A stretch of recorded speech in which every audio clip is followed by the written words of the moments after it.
Faceless grind, I'm paving my lane. Me 2 times, yeah, we changing the game. Elevate me to you. Vibe is brand new. Built it from scratch, now we teaching you. Hit that sub, let the vision come true. This ain't just content, it's what we do. Good morning, everyone. Welcome in.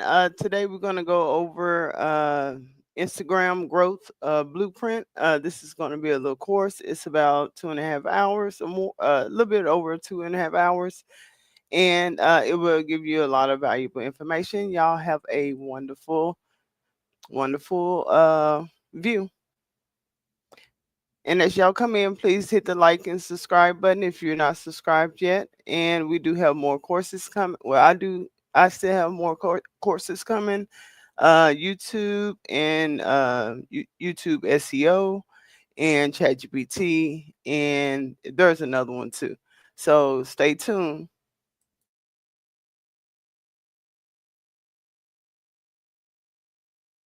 Let's talk strategy. Posting on Instagram isn't just about throwing up a photo and hoping for the best.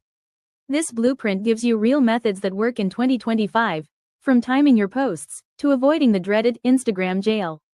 Let's dive in.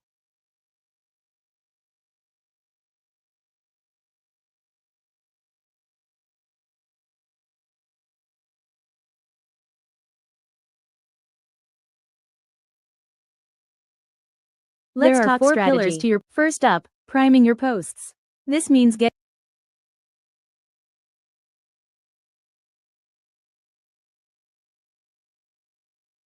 Welcome to the Instagram Growth Blueprint, your go-to guide for turning strategy into success.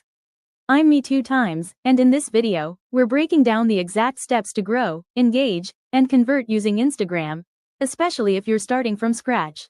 Let's talk strategy. Posting on Instagram isn't just about throwing up a photo and hoping for the best.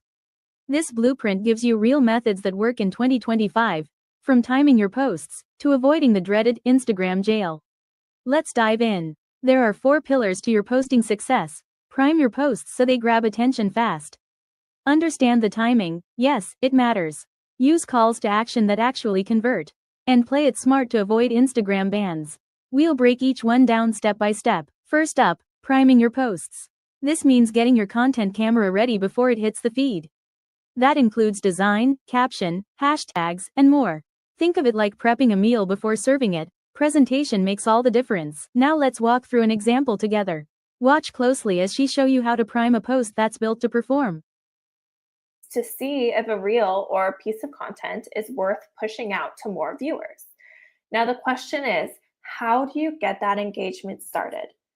The answer is strategic self-engagement and strategic family/friend engagement. Let me explain. When you've posted, you should always like, share, and save your own content. Now, who you share this to is up to you. You could share it to a spouse, a friend, a family member, but always make sure to save and like your own content. Then, what you want to do is within the first 15 minutes, make sure you log into your personal page, out of your business page and into your personal page, and interact with the reel as well. Again, like, save, share, and comment on your reel to get the process started. You should always be your own biggest cheerleader. This is important because there are studies that have been done that show that people are like sheep. We like to follow, right? So if a reel is posted or a piece of content and no one's liked it, no one's commented, no one's hit the save and share button, we're also likely not going to do it as well. So if we want other people to engage with our content, we need to get the ball rolling and get the process started.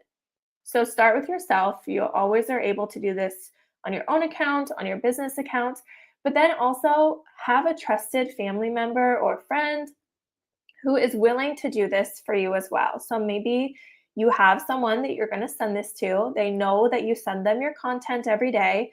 So send them your content and ask them to engage. Ask them to do things like save your content, like your content, comment something that will encourage other people to comment on it as well. This will get the ball rolling to have multiple comments pretty much as soon as you hit post. The difference is drastic. I have tried this out where I haven't had strategic engagement, and I will go hours with no comments. Then the next reel I'll post, I will comment, I'll have my trusted person comment as well, and I'll get tons of comments right away. And it's because we will follow and do what other people do, right? So if you start with strategic self-engagement on your business account, then on your personal account, and then have a trusted family or a friend do this as well, you now have the ball rolling, and other people are much, much, much more likely to engage with your content going forward. Once you've posted on Instagram, we all know engagement is important. Instagram is always looking at things like likes, saves, shares. So we have strategic engagement where we encourage others to interact and engage with our content by engaging ourselves, right? But there's also nurturing engagement. What do I mean by this? Nurturing engagement is showing others that you're willing to engage as well. And doing this, they want to engage back with you, right? Like they see this relationship that you're willing to build and the effort that you're willing to put in. And when you provide nurturing engagement, people reciprocate. So don't spend a ton of time doing this. This shouldn't be a huge part of your day, but it is important. And it's a great way to build trust and to build a connection with your audience. You can start by demonstrating your engagement and responding to comments on your last 2 to 3 posts.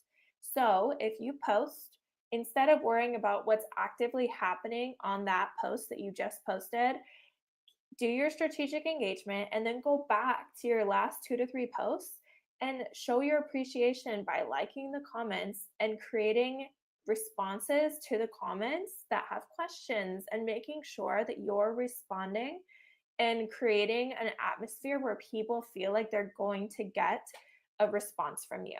This shows that not only you have a connection with your followers and your audience, but it signals to the algorithm to amplify your current content. Also, you want to engage beyond your account. So visit some of your favorite accounts that are in your niche and actively comment on their posts. Look for opportunities to provide valuable insights or answer other people's questions as a leader in your niche. This not only enriches your community, but it also boosts your visibility to others. Lastly, you want to go back to your last 2 to 3 posts and pick one, possibly if it interacts well with your stories, but pick one to put in your stories by highlighting a specific comment. So look at the comments from your most engaged followers, and you can go ahead and go to the comment, long tap and slide to the left, and you'll see a little plus sign with a circle around it. Hit this and it will add the comment with your reel to your stories. I can't tell you how many times I've done this and then gotten that post reshared by whoever's comment I shared. And also they'll message you back and say, wow, thank you so much for acknowledging my comment. And it makes people feel nurtured. It makes people feel appreciated. And it helps people realize that you really do care. And that's what this community is all about. Timing is key. I want you to picture this. You've just created an epic reel.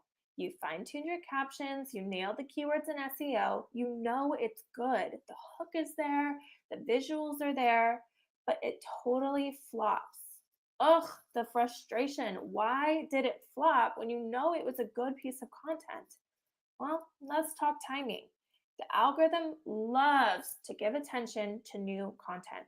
The first 15 minutes to 1 hour that a piece of content is out there is crucial for gaining engagement that will make the reel either go viral or totally flop. So aim to post when your audience is most active. You can check your insights to find where your audience is located so you can know what time zone to aim for, and you can find your followers' peak engagement times. Try to post an hour before this time so your reel is starting to build traction as it heads into your audience's peak engagement, because it's kind of like a rolling hill. It'll build up to peak engagement and come back down. So if you catch it on the up, you have a lot more time for that engagement to build up before your audience starts tapering out.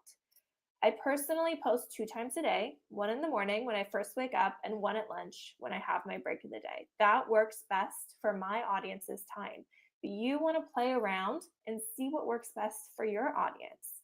The algorithm loves consistency, so instead of worrying about posting at exactly 6 a.m. every single day, try posting 2 to 3 times a day at similar times, morning, afternoon, and evening, and see what your audience does in response. Maybe they respond better an hour before or an hour later than what you were trying originally. And if you play around with it, you'll be able to kind of see how fast that engagement picks up. At what time of the day are people hopping on and commenting right away? And maybe there's another time of the day where you post and the comments just don't roll in the same way. It's probably not the best time to post moving forward. So play around with it, check your analytics, and make sure you're posting in the correct time zone for your audience. Call to action. It's time to turn views into engagement. How do we go from just getting people to scroll past our content on their feed and on the Explore page to actually engaging, to liking, sharing, following? How do we get that from people? Well, it's all about your call to action. Sometimes you'll see this as CTA, but a call to action is exactly how it sounds. It is asking people for a specific action. It's asking people to engage, to like, to share, to follow. If you ask for it, people are statistically more likely to do it. It helps encourage conversation. Whether you want people to check out your link in bio, to sign up for your newsletter, to look at what products you have for sale, your CTA should be obvious, crystal clear, and compelling. It is the nudge your audience needs to take a desired action. Keep it simple, actionable, and aligned with the purpose of your content. When your call to action is something like follow for more of blank, whatever your content is about. So I make Instagram growth. Follow for more Instagram growth tips. That reminds people, oh, hey, I liked what I learned here. Maybe I should follow this account. Or you say, share with someone who wants to know more about Instagram growth. And they'll think, I know, I have a friend who would also really learn from this. They're much more likely to engage with your content if you remind them that they should be doing it. A call to action is so important for encouraging engagement on our content. It directs your audience to click your link in bio, to comment a keyword, to do different things in your content. So one of the ways that is really good at getting your followers and viewers to actually go to your store, go to your website to see your products that you have for sale is to craft a CTA that says something like comment blank, comment a keyword, and I'll send you my free ebook, for example. And the ebook is then used as a lead magnet to collect their emails and to send them out emails that talk about your products. Or you can say comment blank, and it could be the name of your product, and you can send them a direct link in their DMs. The reason that this is so important is because people are not likely to just go and click your link in bio by themselves. It's statistically proven that the more times people have to click to go somewhere, the less likely they are to do it, and the more people you lose along the way. So say they're in a reel, your CTA says, click the link in bio. Now they have to click out of the reel, go back to your profile, scroll back to where your link in bio is, click your link in bio, and then go to whatever the product is. But if you want to talk about your product, you could say comment, I'll say the word product, that's my key reel, whatever the name is. Someone comments that, and in their DMs, I send them a direct link. I thank them for their comment. I thank them for their engagement.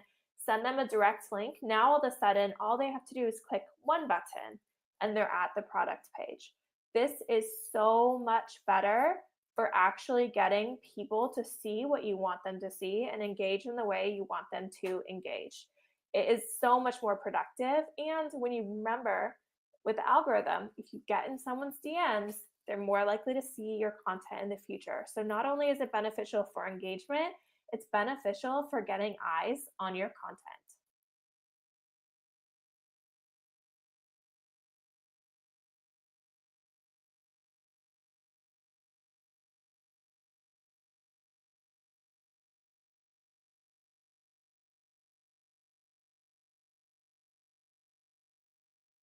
messages, which is a great place to build those personal relationships and help people feel like you are truly caring about them and connected to them. So when you make your call to action, make sure it's clear what you want them to do and tell them what keyword you want them to write in the comments in order to receive these automated messages. In order to set up ManyChats, you connect it with your Facebook, your Meta, your Instagram account, and then create a keyword triggered response for the specific comment, guiding users on how to receive their link. In your reel, you can convey through your call to action what you want people to do, and they're able to get these links to products directly sent to their direct messages. How do you set up your automation? Well, you set it up through ManyChat, ManyChat, ManyChat. You can head to their website and sign up for an account by linking it to your Meta, your Facebook account. Then, when your accounts are linked, it's going to pull up your Instagram account. And this is where we want to set up our automations. There are two types of automations that I encourage you to use from the beginning. These are the automations called Convert Your Instagram Comment to Sales and the automation called Use Instagram Stories to Generate More Leads. Convert Your Instagram Comments to Sales is how you get people to comment keywords on your reels, on your carousels, on your static posts, and receive a DM from you with either a link or a GIF or something free, a reward for people for signing up for your comment. Another one is use Instagram stories to generate more leads. And this is great if you are talking about something regularly in your stories. You can set up a keyword that's set up for all of your stories. Say the keyword is blank. We're going to use automation. And you can tell people comment automation and I'll send you whatever your freebie or your URL or the information is. And this can be set up for all of your stories. So anytime you say comment automation, they'll get a link from you. ManyChat is great because you can design welcome messages. You can design auto responses. What I would recommend is anytime you design a response, especially at the beginning, make sure to test it before going live to make sure it's spelled correctly, the automation works correctly, all of that. ManyChat is great because you can personalize your responses. So you're going to want to set up a response for people's comments. So if I say comment automation, someone says automation. I can set up 10 different responses that they'll get one of them randomly and it'll say, thank you so much for your comment. I sent you a DM, heart emoji. Now, when they go to their DMs, it'll have all the information that I want to include with their comment of automation. So maybe I'm going to tell them all about ManyChat and I'm going to include my affiliate link. Something along those lines is just a really great way to have responses and to have money building and account building information being sent out regularly without having to spend hours and hours on the Instagram app.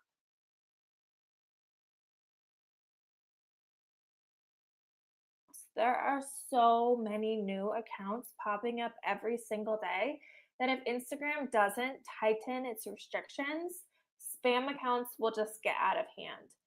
The problem with this is that it doesn't know the difference between a spam account and a real account. There's really no way for the algorithm to tell outside of certain parameters that it looks for. So let me tell you how to avoid as much as possible being seen as spammy or a spam account and avoid Instagram jail. Instagram jail is one of the most frustrating things that can happen for your account. You can be limited in your commenting, you can be limited in your posting. What usually happens is you'll get a message saying that you had some kind of spammy post. And usually it's not real. It's just that something triggered their system. And we're going to talk about what those triggers are. But what it'll do is it'll make it so you can't comment back to people and you can't post captions for your content. So your reels, you can post them, but there won't be a caption, which is not ideal. You do not want to post without a caption. So what can you do if you don't want to get to the point where your account is permanently disabled from being labeled as spam and being put in Instagram jail? Well, when you receive a warning, stop. Do not keep doing the activity that led you to receive the warning from Instagram. Allow your content and allow your account to have a cool off period for at least 24 hours, and then gradually ease back into activities. Rushing back into the same behavior will just red flag, shut your account down again. And there are a lot of times where people will rush back in, they'll want to comment a whole bunch because they didn't have a chance to for the last 24 hours, and you'll just get flagged and blocked right away again. So one of the ways that you can still comment, even if you're not able to technically because you're in jail, is by establishing bot automation through Meta partners like ManyChat. We already talked about ManyChat with call to action, but what's nice about this is that because it's an automated response, even if you're not technically able to comment, ManyChat can still work in the background and comment for you. So these messages reach your target audience even if you're technically in Instagram jail. It's a really good reason why setting up things like ManyChat and automation is a great way to make sure that your account is always engaging, whether you're technically able to or not. Instagram is cracking down on spam accounts. Let's talk about what I like to call new account no-nos. There are certain things that Instagram really watches out for with new accounts to see if they're spam or not. These are things that you wouldn't even think about, but that can get you blocked and put in Instagram jail so fast. One of the things that people do a lot when they start on Instagram is they go in, they add a profile picture, they add a bio, and then they change it a whole bunch of times till it's exactly as they like it. This is a huge red flag for Instagram and will get your account started off the wrong way. So when you start a new account, change your profile picture one time. Add your bio when you feel like you've really got it figured out, and then make sure you don't touch them for at least a couple weeks.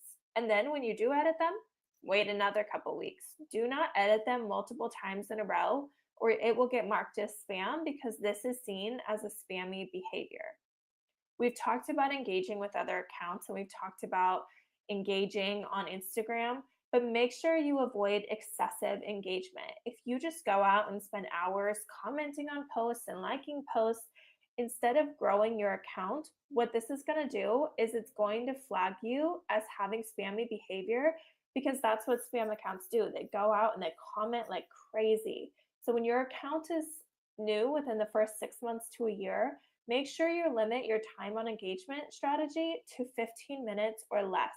Anything over that, and you're really going to run the risk of flagging the algorithm. Also, make sure when you interact with your professional account, with your personal account, that you're not commenting and messaging back and forth between the two. If you do, it's seen as spammy because Instagram knows that your accounts are linked, and yet you're engaging a whole bunch back and forth. This can be a big flag for the algorithm, and it's definitely not something you want to do. It's okay to go to your personal account and go back and like your content, share your content, things like that from your business account and your professional account, but you don't want to be interacting back and forth between the two a lot. So commenting back and forth or messaging back and forth, you just want to avoid doing that between your personal and your professional accounts. When you're commenting with other people, make sure you avoid sending identical messages or posting the same comments to multiple people in a row. So instead of posting something like, thanks a lot, thanks a lot, thanks a lot, when people write a nice comment, make sure you're changing it up. So maybe you say something like, thank you so much. And the next one you say, I really appreciate it. And the next post you say, wow, I really am grateful for you commenting that. When you post the same identical comments over and over, the behavior resembles spam. So even if you think you're being nice, Instagram frowns upon that. Also, steer clear of very emoji heavy and one-word comments. Focus on leaving thoughtful and meaningful comments that are long. So you want them to be at least 3 to 5 words, if not more. Really heartfelt, thought out comments are not going to flag the algorithm. But if you have just like a smiley face or thanks, those are the kind of comments that are more likely to get your account flagged. And if you have a reel go viral, viral meaning 5 times the number of followers you have. So say you have 200 followers and all of a sudden you're getting 1,000 views out of nowhere, make sure you stop responding to comments until the views have slowed down. I see this all the time where a view count will start shooting through the roof and a reel will go viral, and you're trying to keep up with all the comments. So you're commenting, and then you get shut down and flagged right away. This is Instagram's way of saying, whoa, whoa, whoa, whoa, where did all these comments come from? So you want to be really careful if you have an account where you have a certain amount of followers, you go viral, then you need to be careful about how you're responding to comments so that you don't get flagged. So you're in Instagram jail. Now what? Well, there are a couple things you can do. What you can't do is comment or post with a caption. But what you can do is continue to be active in your stories. Your stories shouldn't be limited while you're in Instagram jail. So make sure you're active. Explain to your followers what's going on. Tell them that you're being limited from commenting and from posting so that people don't feel like they're being ignored if they're reaching out in the comments and you're not responding there. Also, what you would normally be posting in your reels or in your carousels, maybe include some of that in your stories so people feel like they're getting, extra. They're getting this bonus from being one of your story viewers. This is a great way to encourage engagement in your stories by talking to people and explaining what's going on and giving them some of the resources that you would normally be including in your content, but exclusively for your story viewers. Also, when people comment, you can't respond in the comment section, but you can respond in your DMs. So if I see someone comment while I'm in Instagram jail, what I can do is go to their profile. Then you can DM them and say, hey, I can't comment right now. Instagram's blocking my commenting, but I just wanted to respond to your comment or something of that along those lines. And remember, when you're in people's DMs, it's really beneficial for the algorithm. The algorithm says, hey, these two people like to communicate. They like to connect with each other. So when you are able to post in that 24 to 48 hour window, then when you do post again, you're going to be at the top of these people's feed because you were in their DMs. Instead of just getting off of Instagram and not doing anything, communicate in the DMs and communicate in your stories.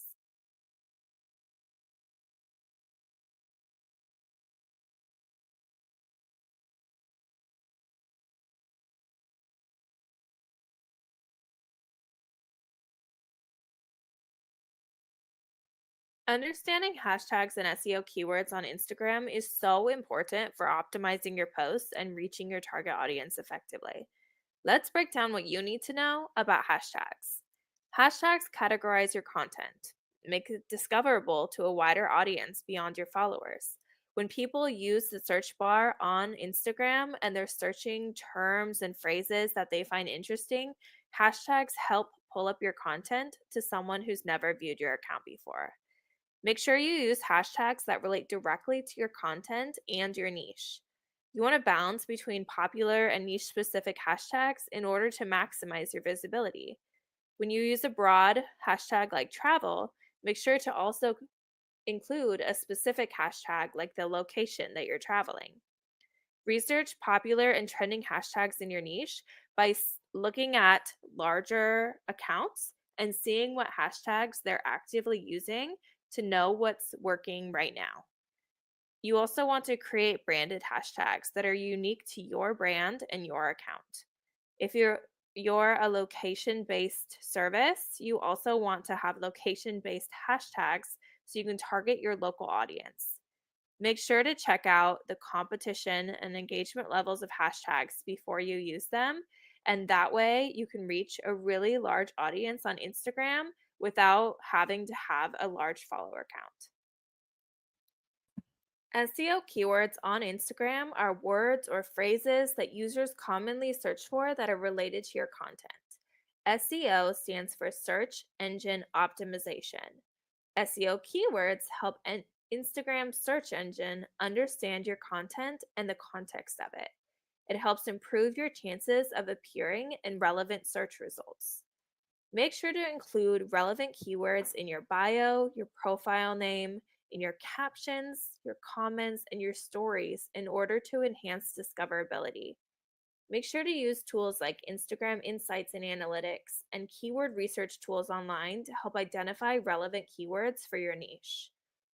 You should also be regularly analyzing which keywords drive the most engagement and adjust your strategy accordingly. Do not overload your posts with too many hashtags or SEO keywords. This can appear spammy to the algorithm. By mastering hashtags and SEO keywords on Instagram, you can significantly boost your visibility. You can attract the right audience and grow your engagement organically. Make sure to experiment with different strategies to find out what works best for you, your brand, and your content. One of the best ways to maximize And thanks your for everybody that's visibility on coming in. Instagram And if y'all find is this to valuable, if increase y'all would, your could y'all please searchability like? in And if you're Instagram's new, search bar. please So subscribe. when people want to find something, they want to find information, where do they go on Instagram? Well, first they'll search their feed. So we want to get in people's feed. Then they'll go to the explore page. And if they're looking for something specific, they'll go to the search bar and they'll start to type. What they type, the first thing that comes up is people who have that word in their handle. So it is important to be really aware when creating your handle that you're choosing words that resonate with your content or business so that when people are using key search terms, your handle is popping up quickly.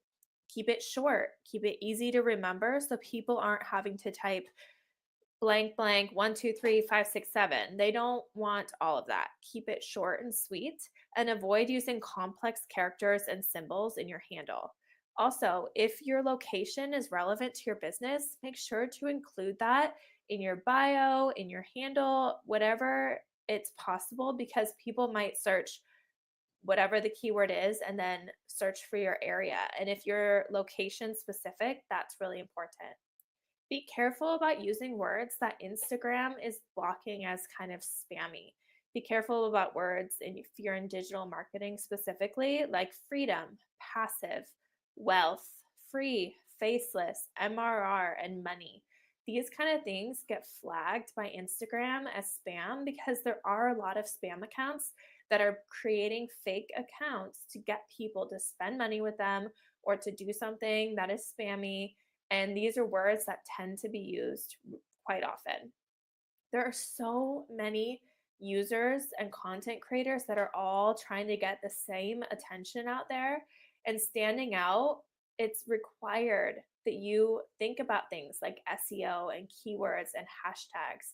Your handle is essentially your identity. It explains to people who you are and what you're doing.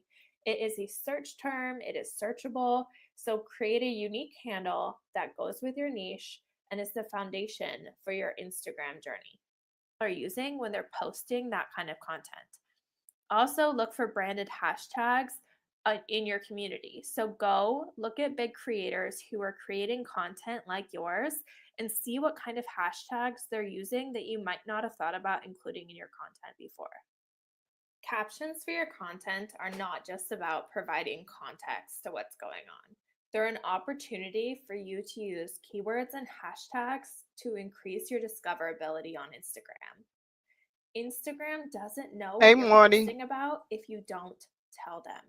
So when it comes to your captions and when it comes to getting your posts out there, you're going to want to include keywords and hashtags as many places as physically possible.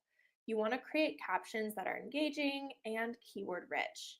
This is not only an opportunity to enhance your user's experience and the viewer's experience, but it also tells the algorithm what is the content of your post? What is it about? Who should they show it to?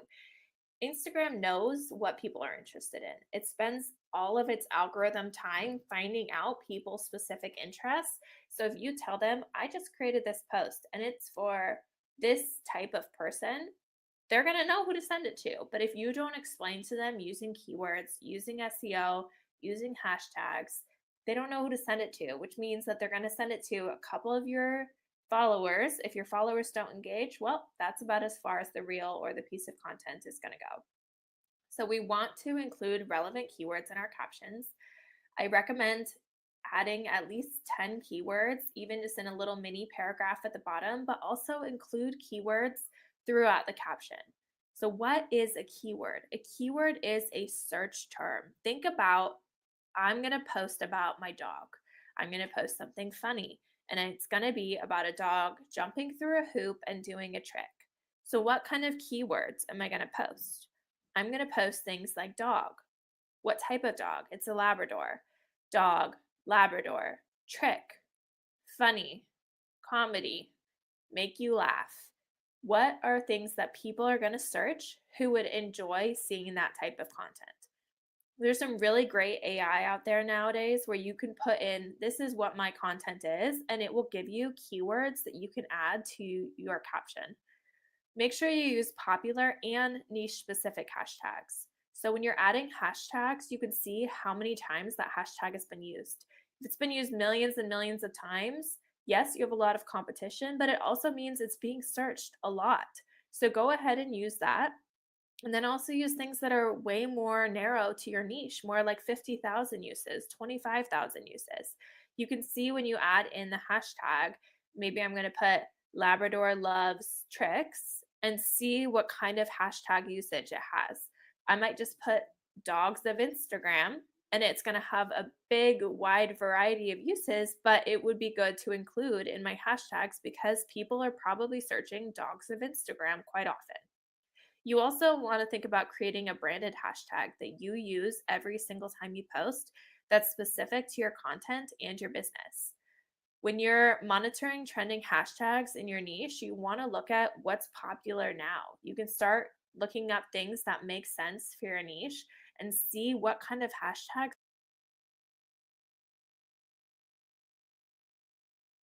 match it with users who are searching, and it's going to put it on the explore page.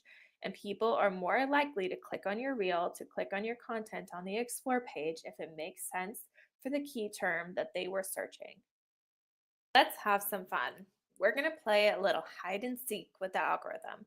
There are so many places that you can put keywords and have it help boost your content.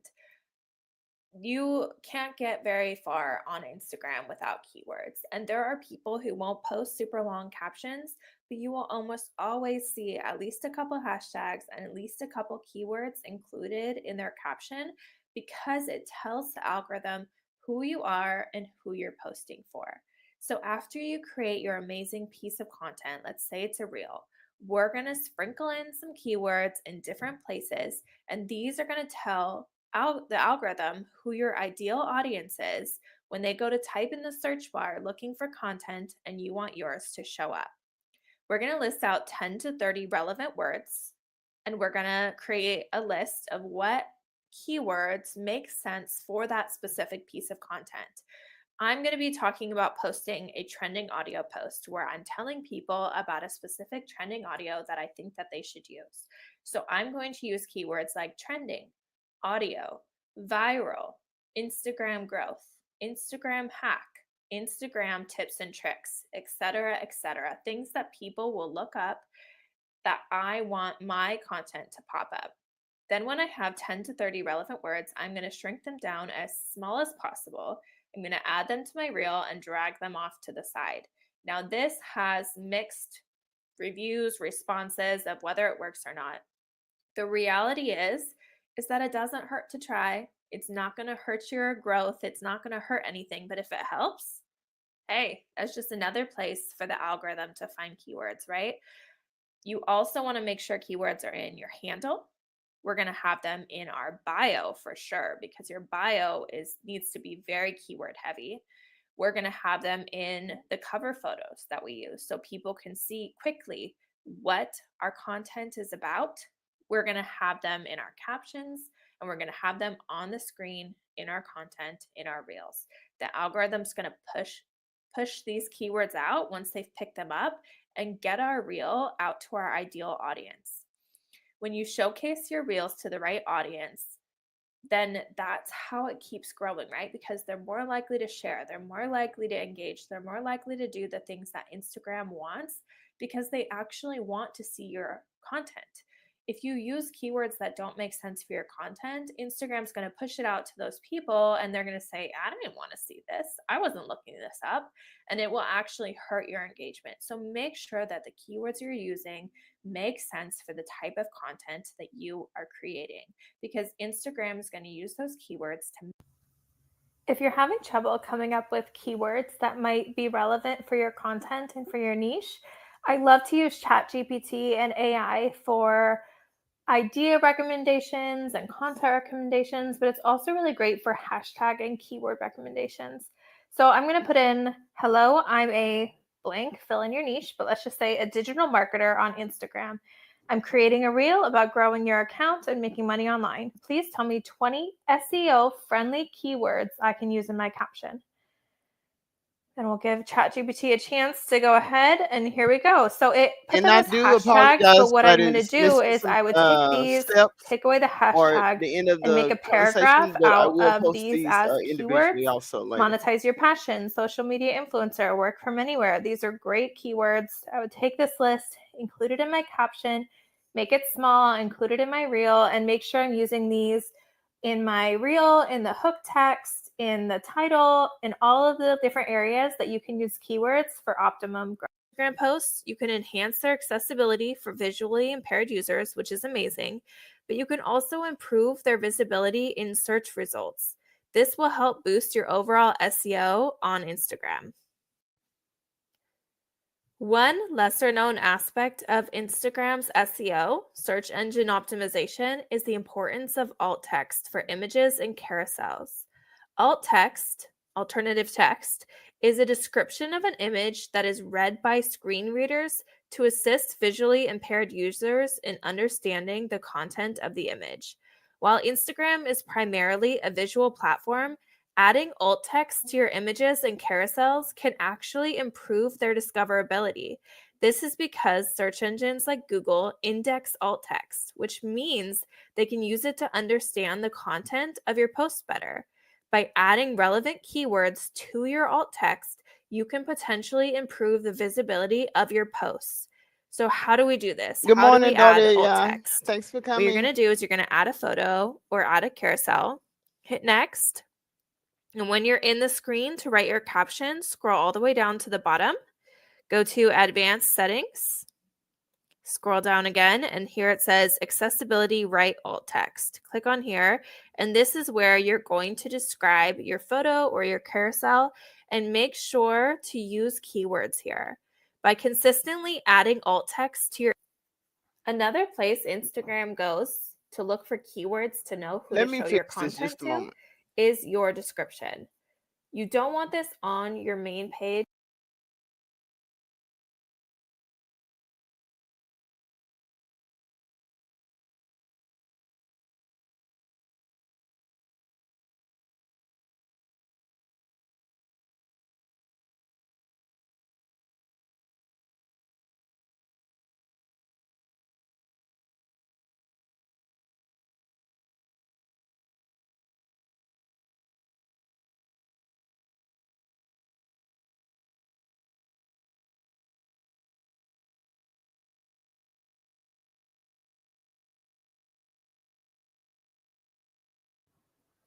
Hashtag creation does not need to be a time-consuming part of your content creation process.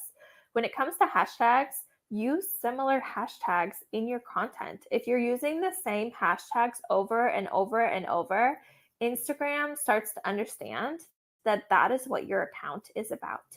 It's going to show your account to more people in that niche when it sees, wow, this creator creates a lot of content having to do with this specific hashtag.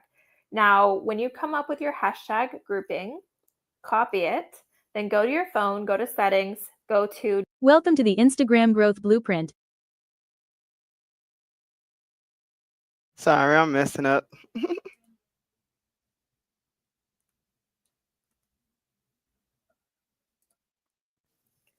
One of the best ways to see what hashtags are currently relevant and doing well in your niche is to look at what large accounts that are having a lot of viral videos that are very successful are currently doing and using hashtag wise.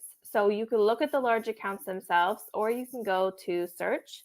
Go ahead and put in a search term that has to do with your niche. I'm going to put Instagram growth. I'm going to hit search, and then it will show you Instagram growth hashtags that have been used. So I'm going to go ahead and click on one of these reels. I'm going to click on the caption and see what hashtags they're using. So this reel has a lot of engagement, a lot of likes, a lot of saves, a lot of comments. So these would be really great hashtags to try out. So what I'm going to do is I'm going to use my computer, because on your computer you can copy directly from captions. I'm going to go on my computer, look up this reel. I'm going to go ahead and copy these hashtags, and I'm going to create a hashtag bank. Basically, a big long list of hashtags that I want to try out, and I can narrow it down from there. But starting with looking at what large accounts are using currently is a great way to figure out what hashtags you might want to use in your own content. Instagram is always watching to see if you're being naughty or nice.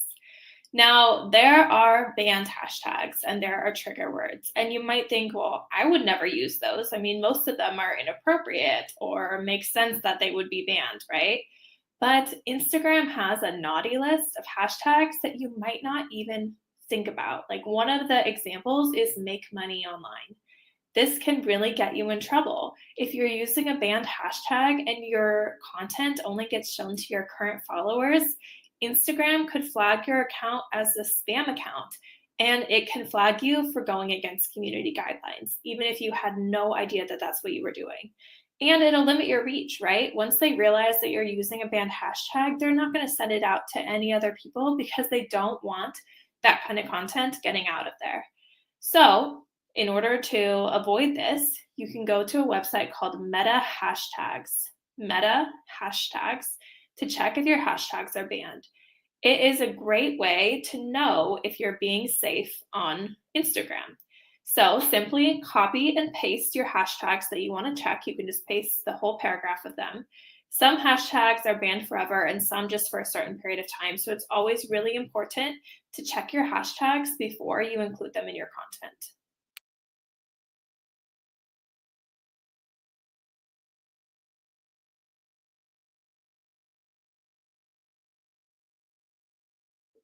Instagram has a 30 hashtag rule, meaning that they will only allow up to 30 hashtags in a single post in the caption.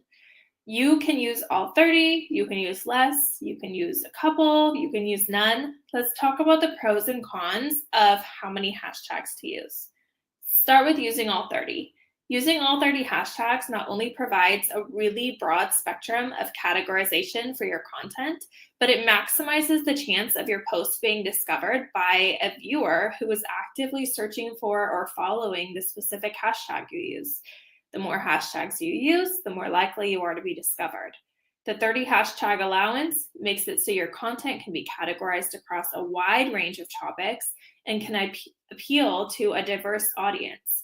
The problem with this can be if you're looking for a very specific ideal follower and you end up getting too broad and too diverse. So how do you kind of balance this out?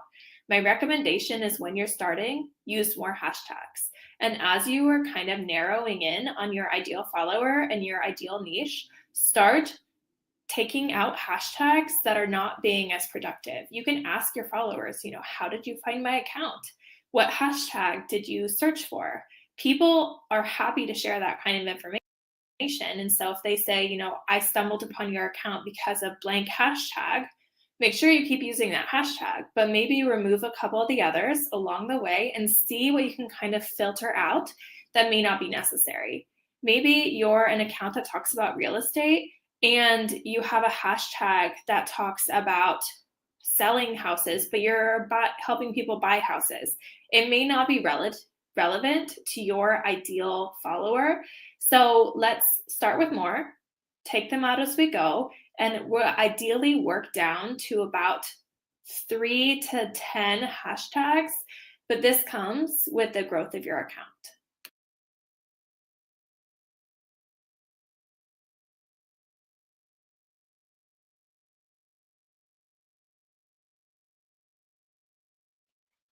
Using hashtags that are highly relevant to your content niche is so important for attracting the right audience. While it might be tempting to use a broad or popular hashtag to reach a larger audience, doing so can often result in your content just getting lost in a sea of posts that all use a similar hashtag. When you use a super broad hashtag that's been used millions upon millions of times, what is necessarily going to make your content stand out? That's the question you need to ask yourself. So instead of using something super broad, you want to focus on niche specific hashtags that accurately represent and describe your content so that it appeals to your specific target audience. This way, you're more likely to connect with viewers who are actually interested in the content that you're producing and are more likely to engage with it. Engagement matters more than views. Views are important, yes, but in order to get more views, people have to engage with your content. So if you use a super broad hashtag and people who click on your content aren't actively engaging with it, Instagram's not going to push your content out to more viewers. This is one of the reasons why it's super important and essential to use niche specific hashtags. And it's important to diversify your hashtag strategy as well. Instagram allows you to use up to 30 hashtags per post, right? So take advantage of this by including a mix of popular, moderately popular, by popular, I mean million plus uses, moderately popular, the high 100,000s, and niche specific, you're looking for 10 to 100,000 maximum uses, right, for your hashtags. By diversifying your hashtag selection, you increase the chances of your content actually being discovered by someone who is your target audience and just doesn't even know it yet, but they find you on the Explore page and it brings them to your account.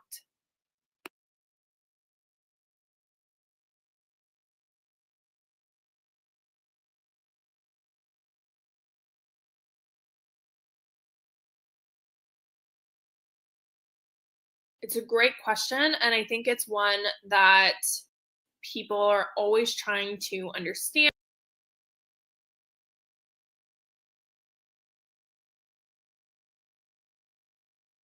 It's a great question, and I think it's one that people are always trying to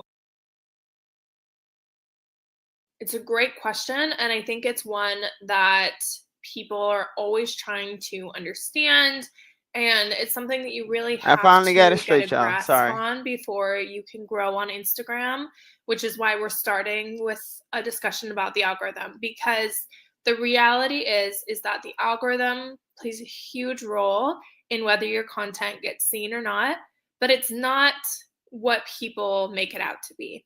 So what is the algorithm? Instagram's algorithm is designed to prioritize content that keeps users on the apps for longer periods of time. The more time that people spend on Instagram, the more ads they're watching, which drives revenue for Instagram. Instagram doesn't make money because you and I have an account. We're not paying to be on Instagram. The way that they create revenue is by people consuming ads. Now, these ads are consumed when you're scrolling through your feed for hours.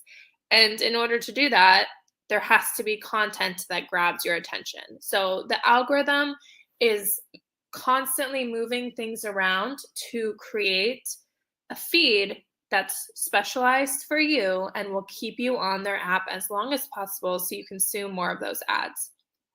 It prioritizes content that's likely to generate high levels of engagement, such as likes, comments, shares, and saves. And we'll talk more about that later. It tailors your feed based on your past behaviors, interactions, interests, and your relations with others. It does this by seeing what content do you like, who are you DMing, who are you leaving comments on, what kind of reels and content are you sharing with your friends.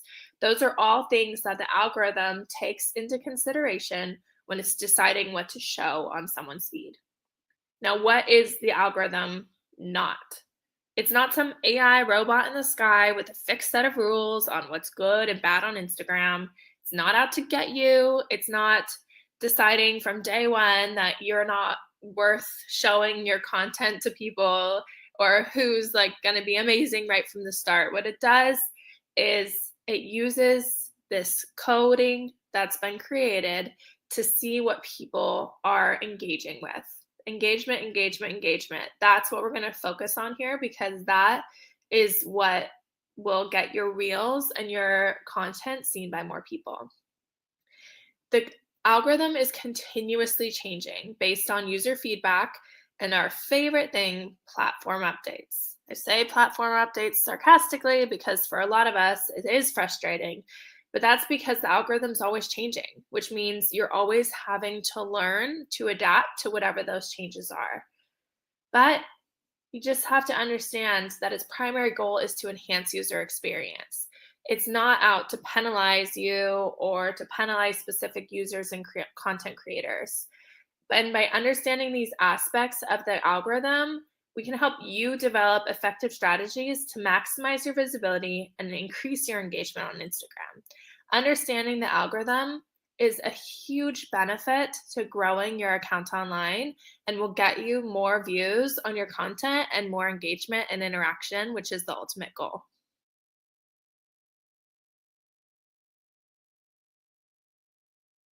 Okay, so now we're going to talk about watch time and the audience retention. Two of the most important factors that the Instagram algorithm is looking for when it decides what content to push out to more users is watch time and audience retention. Watch time is a critical metric on Instagram, especially for your Reels content, because the longer the user spends watching your videos, the higher your engagement levels tend to be. So to maximize watch time, things that I've done successfully and that you can do also is by creating looping reels. Now, looping reels are so great because they're short. They're usually 3 to 6 seconds. And the idea behind them is that you write a lot of text on the screen. So as the viewer is reading the text, the reel is repeating in the background and looping. And this encourages repeat views and prolonged watch time. Now, Instagram just released a Reels update allowing some users to upload 3-minute long Reels to the app. This is amazing because it gives people more ability to create unique content without being limited by that 90-second time frame. But something to consider when creating content that's longer is you need to be able to retain your audience's attention. So audience retention measures how well your content retains the viewer's attention. High retention rates indicate compelling and engaging content. Low retention rates means that people wanted to move on quickly from your content. And that is a really quick way for a reel to just not be able to keep gaining views in the algorithm. The real focus when you're creating content on Instagram needs to be creating content that resonates with your ideal audience so that you can improve your retention rates and keep them coming back to watch your reels for longer because they know you, they trust you, and they want to see what information you're providing. You can monitor your watch time and retention analytics, and this is essential for evaluating the effectiveness of your content strategy. You can access your Reel insights to allow you to track these metrics and make informed decisions to optimize your engagement. In order to see these Reel insights, you go to your Reel or your post, you tap the 3 horizontal dots in the top right corner, and then click Insights. You scroll down and you can look at the average watch time. That's what it says, average watch time. You can see how this compares with the length of your video. So say, for instance, your video is 6 seconds, but your average watch time is only 3 seconds. So what you want to do is you want to look at your reel and say, okay, what's happening at that 3-second mark that makes people want to scroll on and loses people's attention? By looking at these analytics, you're able to better understand your viewer and what their interests are and tailor your content in a way that keeps them watching your reel for longer and keeps their attention on your content.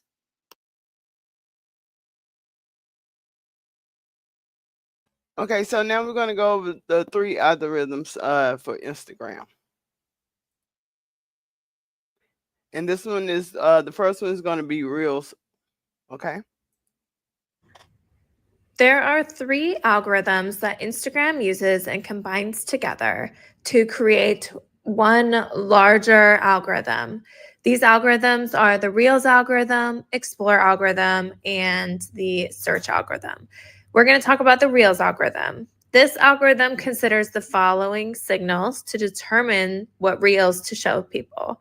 It looks at user engagement, so like we talked about, likes, which is the little heart, comments, which is the little voice bubble here, shares, which is this little airplane, and that's with sharing to friends, and then saves, which people would have to touch these little 3 dots and hit their save button.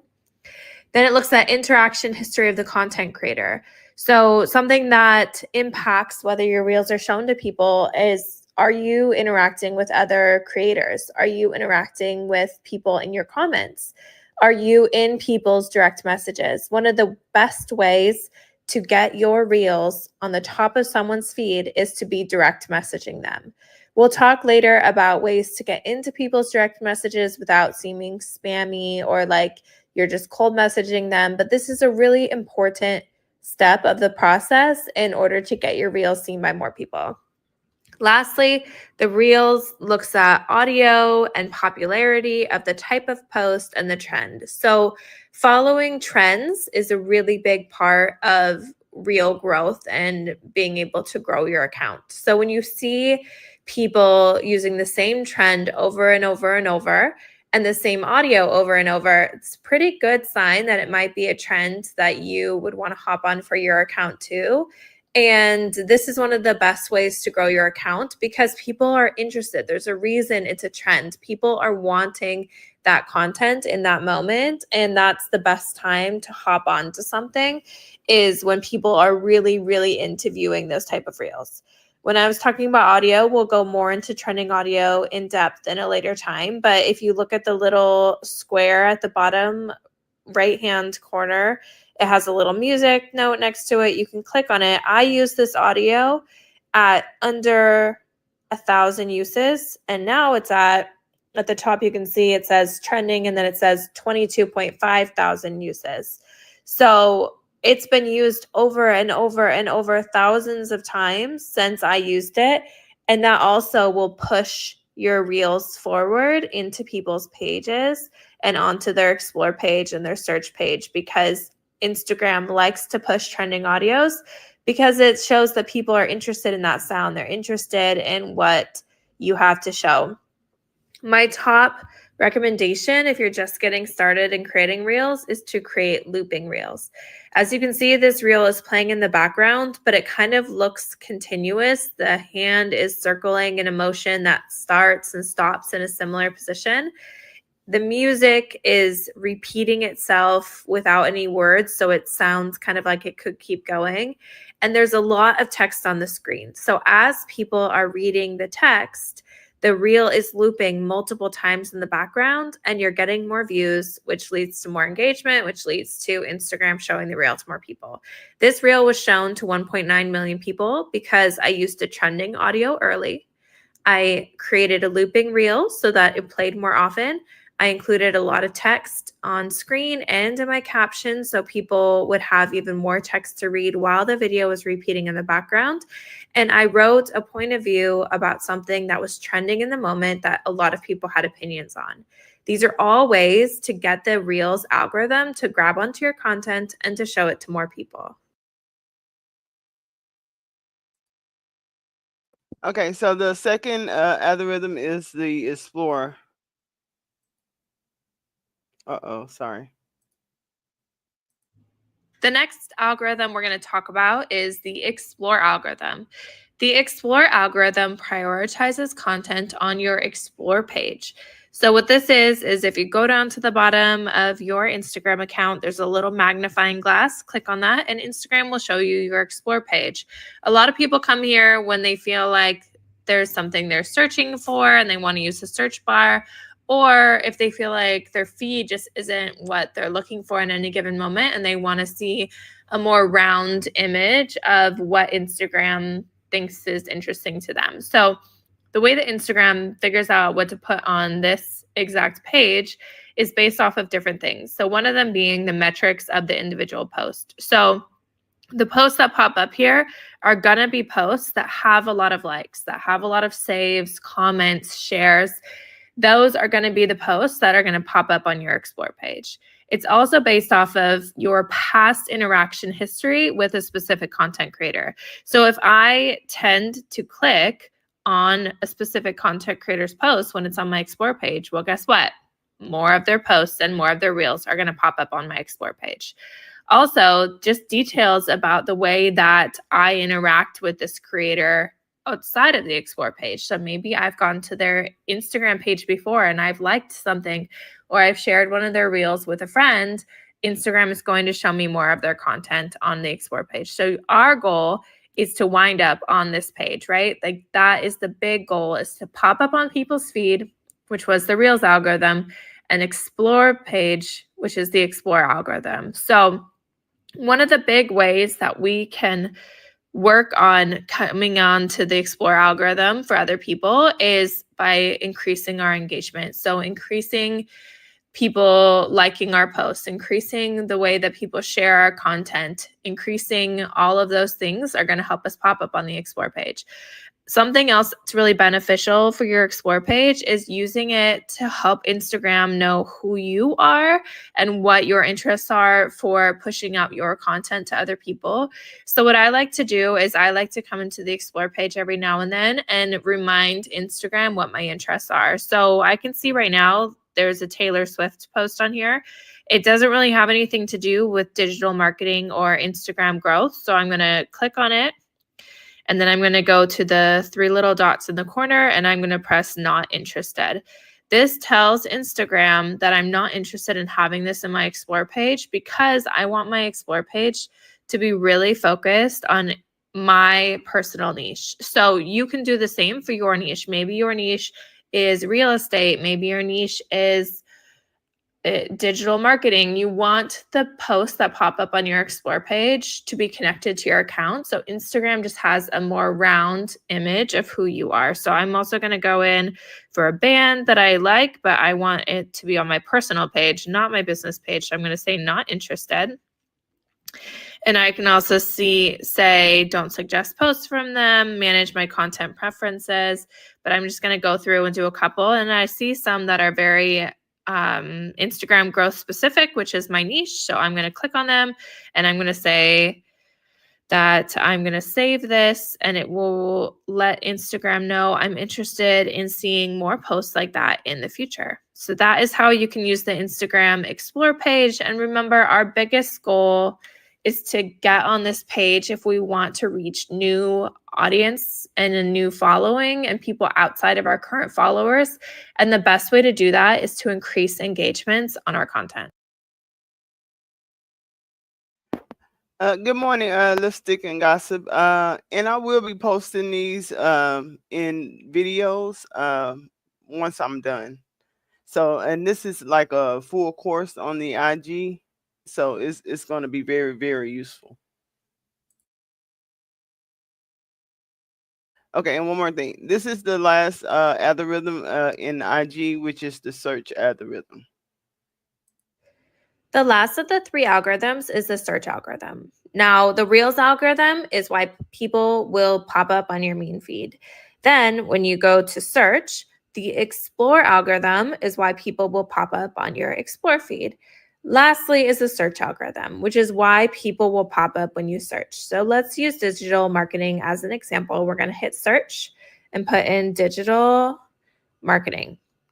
Now, the first thing that's going to come up is creators that have the search term in their name, which is why it's really beneficial to put your niche in your name. Now, you can do this in different ways. I see in the make money space, you have digital, you have marketing, you have make money, you have just money, you have mindful a lot.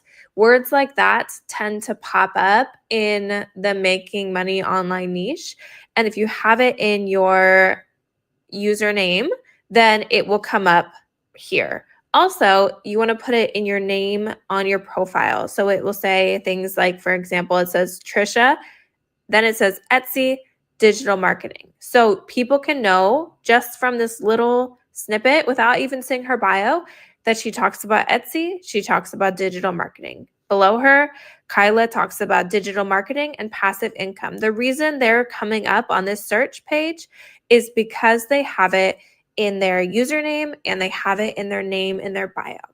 Now we're going to go for hit search. And these are going to be posts and reels that have keywords and hashtags that are related to digital marketing. Now, what's the difference between keywords and hashtags? Keywords are used for SEO. So in the search algorithm, keywords are extremely important. And there's lots of places you can put keywords. We're going to deep dive into our keywords and hashtags in a different section of this course. But I just want you to realize that the reason these posts are here is because of keywords and their hashtags. I know that some people say hashtags are dead or you don't need hashtags anymore. Instagram themselves even says you do need hashtags. They don't recommend using all 30 necessarily, but the reality is that no matter how many you use, hashtags are still being used as a way for people to search for content that is relevant to them. So if you don't put hashtags and you don't put keywords in relevant places, you are actually hurting yourself in the long run when it comes to the search algorithm. Now, keywords are really, really great. You can put them in lots of places. So you can put them in your stories. You can put them in your content. You can put them in your captions. You can put them in your bio. You can put them in your name, like we talked about. All of these places are in this search algorithms like view. And it's looking for all of those places to kind of roundabout have an idea of what you are. So when people are searching for your niche, you will pop up when you have been using keywords related to your niche in all of these different places. And that is how the search algorithm works. And also, she talked about Etsy and PLR digital products and stuff. I do have courses on that too that I will be putting out. And eventually, once I get situated, I will be giving out free products too. But it just might take a little minute just because I'm trying to get my videos out. And the next slide is going to be about optimizing the algorithm and how you should start your new account. Should I start a new account? Is the question on everyone's mind when they see these new accounts coming in and getting thousands of views and thousands of followers from what feels like the beginning of their account. And you might be a month in, 2 months in, 3 months in, and you're struggling to get past 200 followers or 200 views per reel. This is a really great question, and it's one that I want to answer today because it's something that it's really easy to focus on, well, maybe I'll just start fresh. Maybe everything will be different. But the reality is the algorithm is not against you and for everybody else. It is looking for specific things in your content. And if they're not in your content now, starting a new account isn't necessarily going to change that. The only time I recommend starting a new account from scratch is if you've bought followers in the past or you're completely changing your niche. The only other exception is every now and then when you've been in Instagram jail for too long, it can hinder your account so much that it's really better to start fresh. We're going to go over Instagram jail and what that looks like later, but there are some cases where it's just your account is in this limbo and it is better to start fresh. But usually it's just if you've bought followers or you're completely changing niches. Maybe you're going from fitness to talking about finances. Maybe you're going from talking about books to talking about dogs. That would be a reason to start a new account. If this isn't the case for you, then you need to optimize the algorithm for your account, not start over again. 2 ways that you can optimize the algorithm are editing your search history and consuming different content. So for your search history, you can go to your account center and clear your search history. Go to your profile, click the 3 parallel lines at the upper right-hand corner. Click on your activity and then recent searches. clear this section out. If this section is messy with lots of searches in different areas, it's kind of like your explore page. Instagram looks at what you're searching and who you follow and who you're in contact with when you're a brand new account, and it uses that as a way to kind of understand who you're interested in interacting with. If your search history is filled with things that are completely unrelated to your niche, it's definitely not benefiting you as a new account. Now, larger, more established accounts can kind of search anything because Instagram already knows what they're there for and what they're doing. But as a newer account, it's really important to keep your account for business only. This goes with consuming content also. Try to save mindless scrolling for your personal account. You don't want to confuse the algorithm about your niche and who should follow you. Follows, comments, and content consumption should all happen with the goal of increasing growth and encouraging your target audience to find you. If you're looking at videos that are completely unrelated and your explore page is filled with stuff that has nothing to do with your niche, Instagram doesn't know where to place you.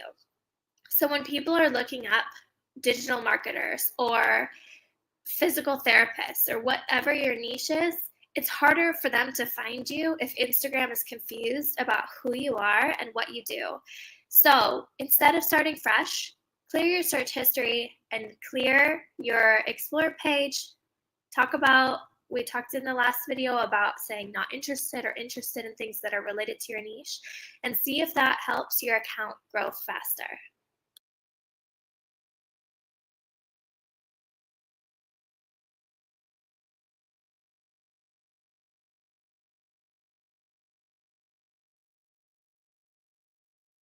We already talked about optimizing your account for the algorithm. Let's talk about optimizing your content. Let's talk about the importance of quality content. Instagram is all about visuals, so it's crucial to ensure your content is not only visually appealing, but also engages and resonates with your audience. Make sure to avoid using watermarks as they can detract from the aesthetics of your post. Not only that, Adam Mosseri, the CEO of Instagram, has even said that if it has watermarks from competing apps like TikTok, they're actually going to not promote it on places like the Explore page and like the Reels feed, because why would they promote something that's advertising a competitor? A way to find out what is happening with the Instagram algorithm behind the scenes is to follow Adam Mosseri himself. This is at MOSSERI. He talks all about Instagram updates and the algorithm in his stories. It's a great way to know what's going on with the algorithm and any changes that come along. So to make sure your content is the highest quality, head to your profile, click on the 3 horizontal lines in the top right corner, navigate to settings, and then scroll down to your app and media. Here, make sure to toggle on the upload to the highest quality to ensure your posts are optimized for maximum impact. Make sure you create a variety of content. If you're only uploading reels or only carousels or only static posts, you're actually missing out on 30 to 60% of the potential followers you could be getting otherwise. Make sure you include a variety of content so that you have more reach. Right now on the Explore page, carousels are blowing up, which means for every 1 reel or static post, there's 4 carousels on the Explore page. But this could change. So make sure you're posting a variety of posts and types of content so that you can keep up with the trends without having to always be 100% aware of what the exact trend is. If you're posting all 3, you're always going to be on track. Consistency is key on Instagram. Even above like having the most beautiful, aesthetically pleasing reels, is just posting regularly. Posting regularly maintains visibility and engagement with your audience. We will discuss the importance of posting consistently and how to develop a posting schedule later on in the course, but just know that posting frequently keeps your reels and your content on people's Explore page and on people's feeds more often, which means people are seeing your content, they're thinking about you, and they're much more likely to hit that follow button than if you're posting inconsistently. What will make your content stand out on social media? Guys, it's not necessarily about following all the trends and about doing everything that everybody else is doing. This is important. This is important for growth. But what makes your content stand out is you. People connect with people, and social media is about being social. So create content that's unique to you, but that also uses trending audio, uses SEO, hashtags, all these things that we're going to be discussing in upcoming course modules. But really focus on what makes you unique, and people will be so much more likely to hit that follow button.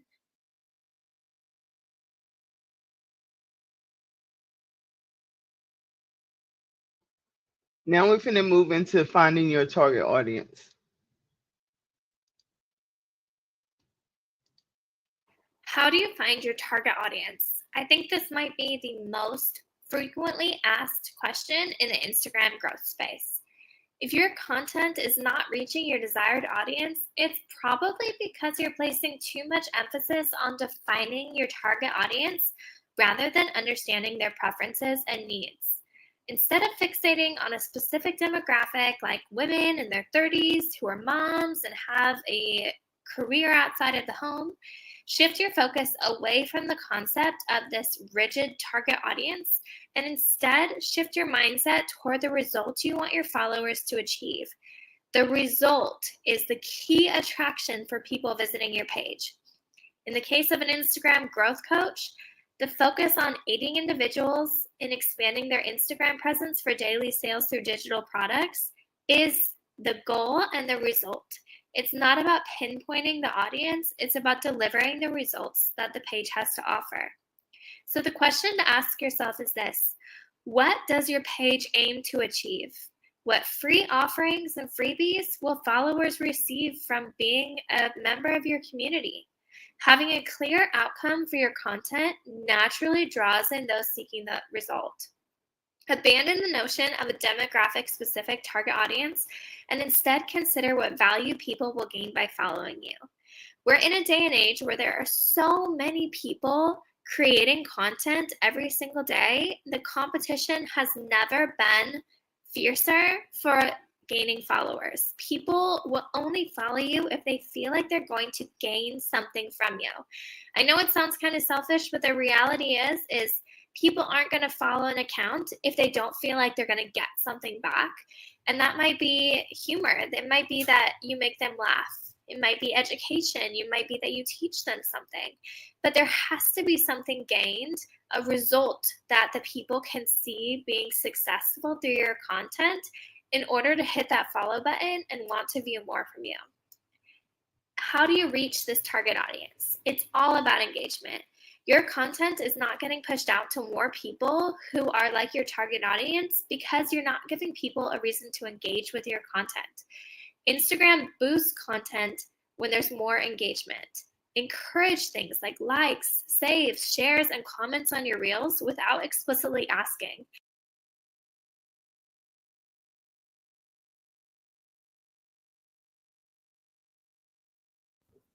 One of the best ways to research your target audience is to go to the account of a creator who's very successful in your niche, who gets a lot of views, who gets a lot of engagements and follows. We're going to look for a couple things. We're going to look at their bio and look at what their bio says. How is it reaching new followers? We're going to look at their captions and look at what hashtags and keywords they're using in their caption to reach your target audience. We're also going to look at their comments. And here we're not looking at exactly who's commenting necessarily, but what we're looking for is questions. Because if people are asking questions such as, do you find all these hacks on your own? That's a question. And now we can look at what kind of questions people are asking and how we could answer them in our own content. Because if we're providing answers that people are looking for, then we are becoming a resource to these people, and these people are your target audience. So if you have an idea of who your target audience is, go to a large creator in your niche, look at what kinds of questions people are asking in the comments, look at what kind of hashtags they're using, look at their bio and see how they're gaining followers, and all of these things will help you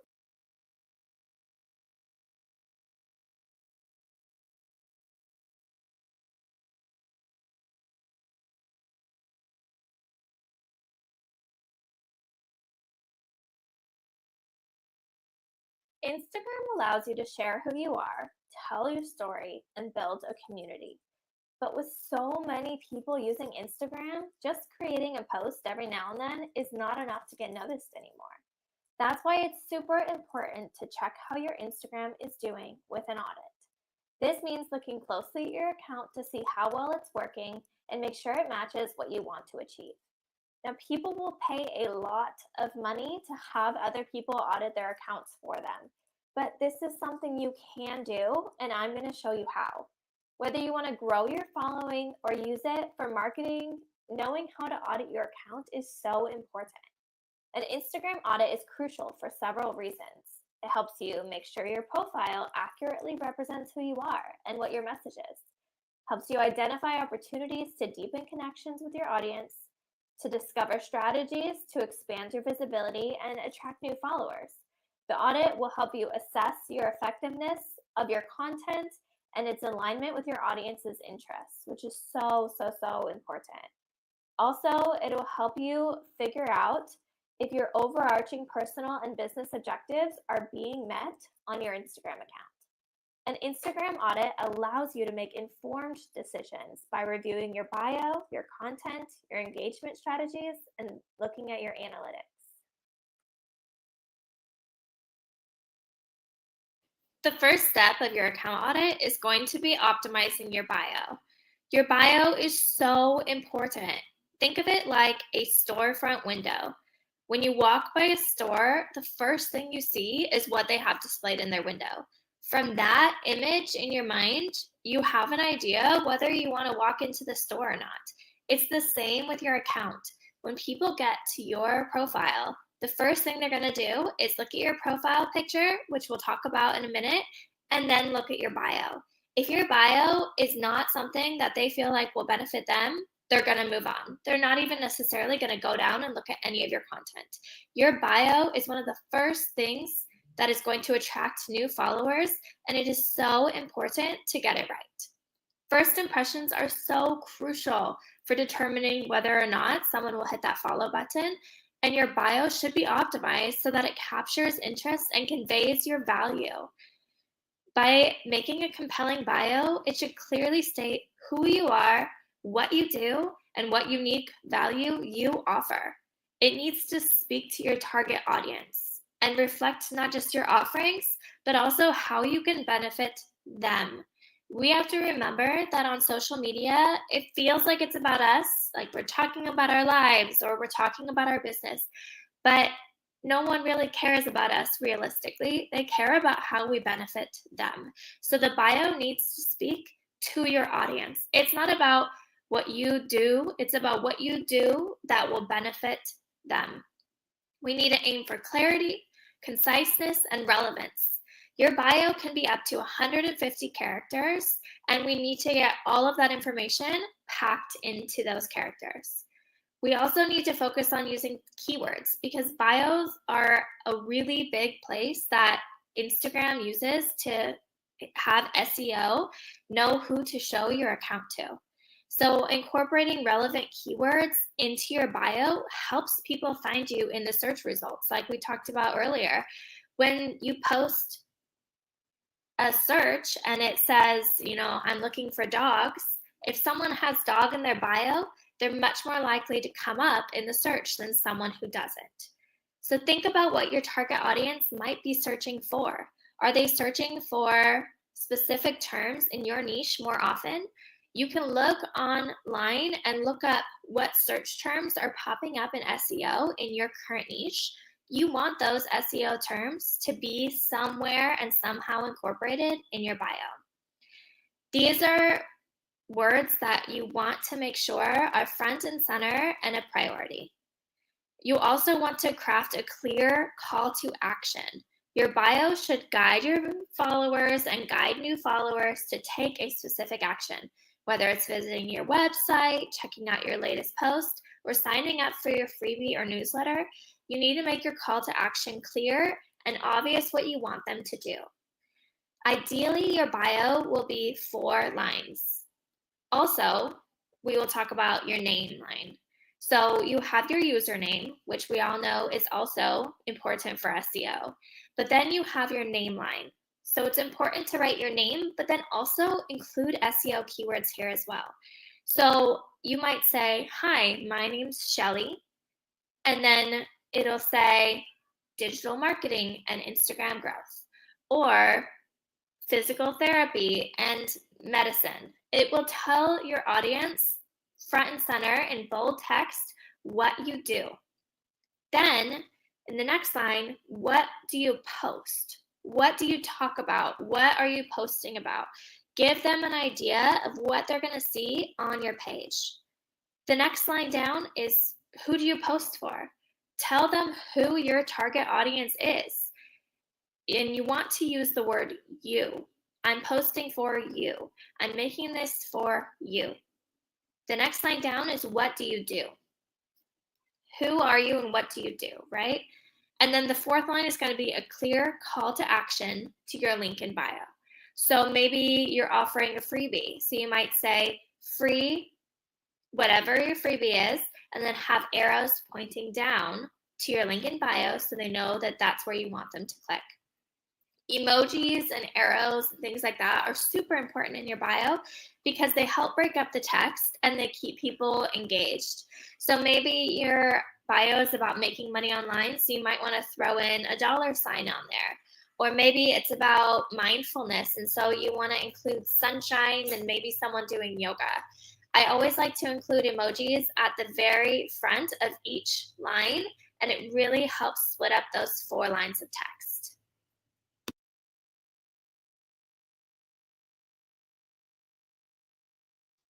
So also I will post a optimized bio that y'all can use as an example. There's a few on here. Let's talk about profile aesthetics and why they're important. Now, don't get me wrong, your profile doesn't have to be picture perfect with every little thing in a row and everything perfect. But at the same time, profile aesthetics do matter. They matter because you have less than 2 seconds to capture and keep someone's attention online. So if they go to your page and your profile picture isn't clear and they don't really get a theme or an idea of what your account is about, well, they're gonna move on. And if we want new followers, we want people to stay on our page, view our content, look through more content that's similar that I know that they'll like based off of what they came to my page for. Like, the content needs to appear similar so people want to continue viewing other content that's like it. So in order to do that, we want to have a brand aesthetic and we want to have a very clear profile aesthetic. The number one thing that people see when they come to your page is going to be your profile picture. You want it to be clear, you want it to be recognizable, and you want it to be reflective of your brand. This might mean an acronym if your brand name is long. This might be your brand's logo. Or if you're an individual person, this might be a clear photo of you with a blank background so that people know who you are and they can trust you. If you have a faceless account, it might be a photo of someone else or the back of your head, or just like we said, acronym or business name as well. As long as it's clear, centered, and a very aesthetically pleasing brand color and goes with what else is going on your page, then it'll be great. Also, look for headshots where you're facing the camera.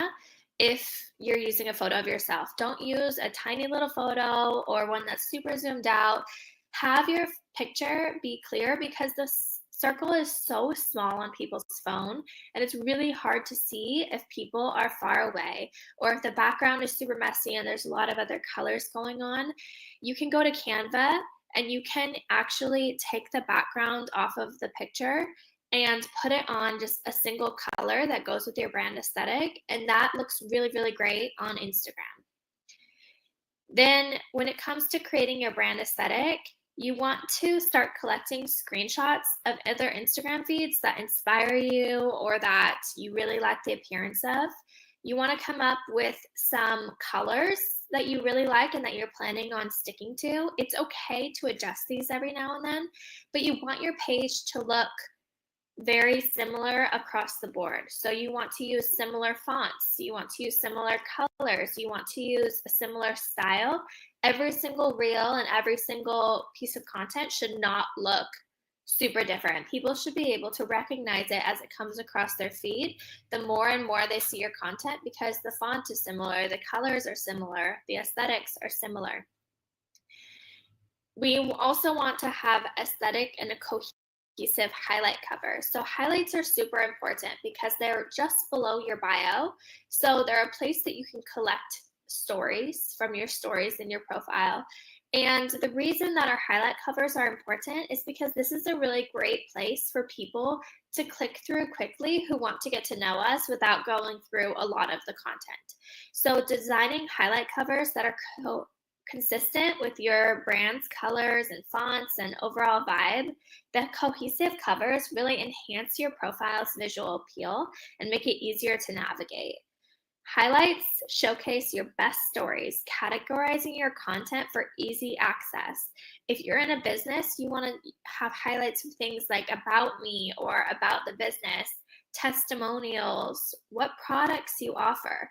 All of those should be right up front and center, and make sure that your highlights are easy to read. The text gets cut off really easily, and you want to make sure that you've shortened the text enough in the name and the title of the cover so that people can easily read it. All in all, we just want our profile to be aesthetically pleasing in font, color, and style so that people can recognize our content as it comes across their page.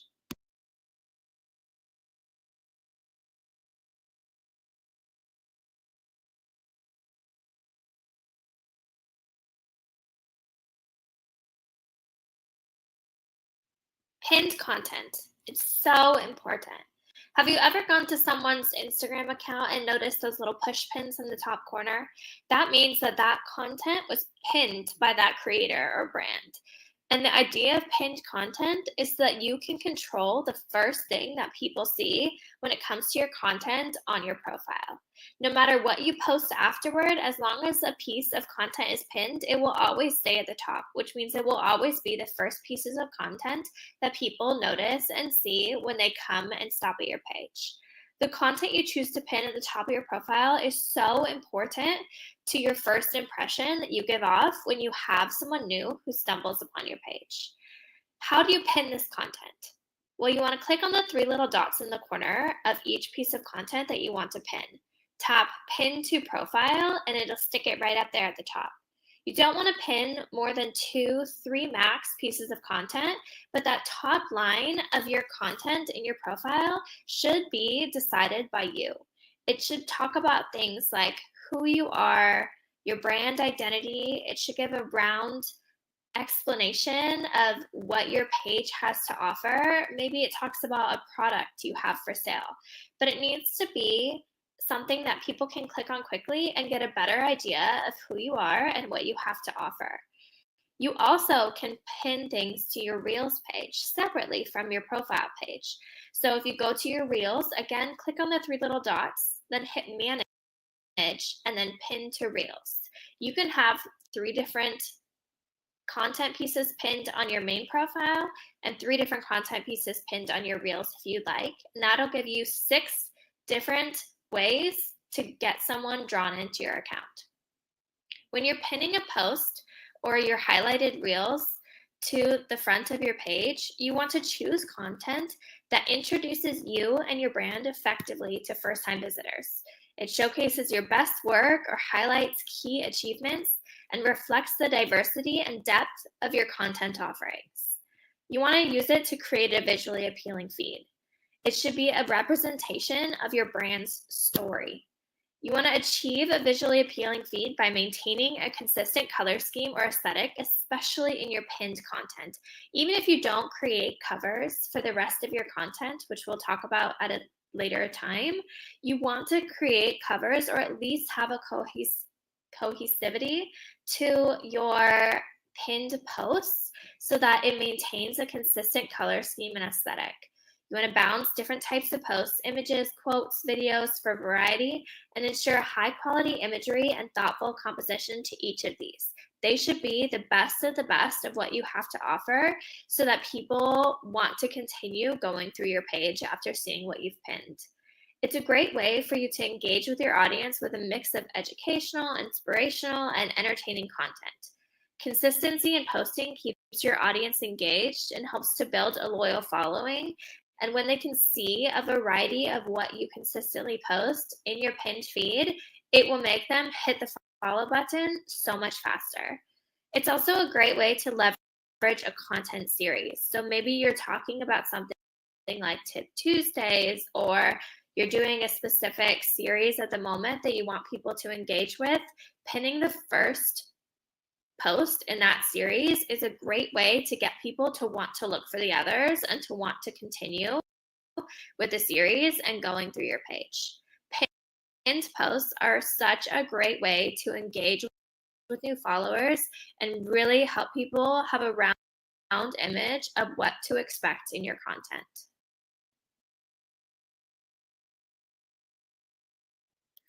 Content pillars are the themes or topics that you consistently talk about or cover on your Instagram account. They form the backbone of your content strategy, ensuring that you're focused and that there's a cohesive message that you're sending out that resonates with your audience and potential followers.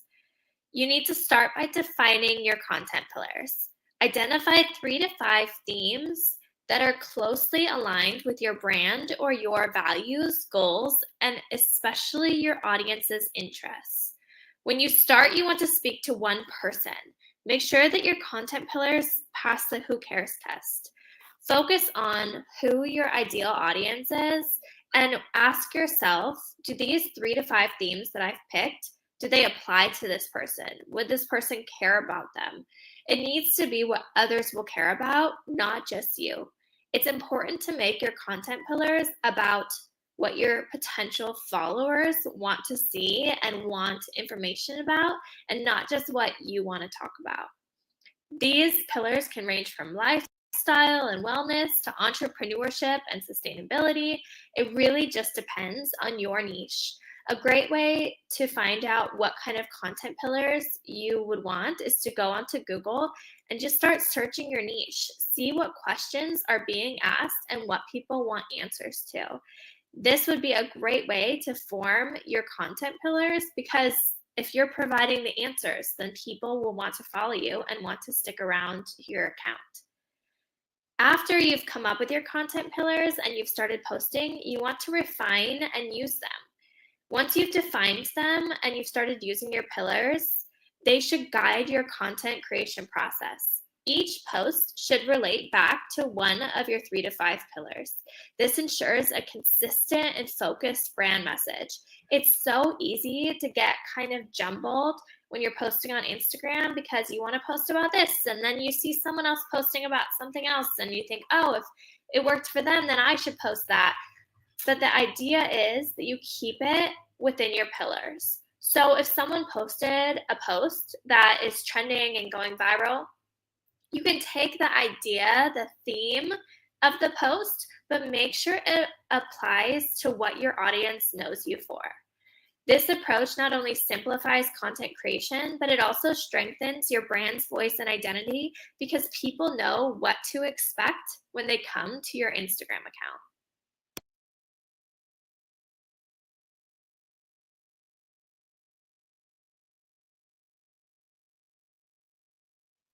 Captions and calls to action can make or break your engagement strategy on Instagram. The right captions can spark conversations in your comments, they can inspire shares and saves, and they can encourage your followers to take action. They're not just text, they're an extension of your voice and your brand. They should be authentic, add value or context to the visual content that people are consuming on your page. Whether it's storytelling, sharing insights, or asking questions, your captions need to reflect your brand's personality and speak directly to your audience's interests. They need to be beneficial if you want people to read the whole thing. So when it comes to captions, there are 2 ways to do it. You can make them long or you can make them short.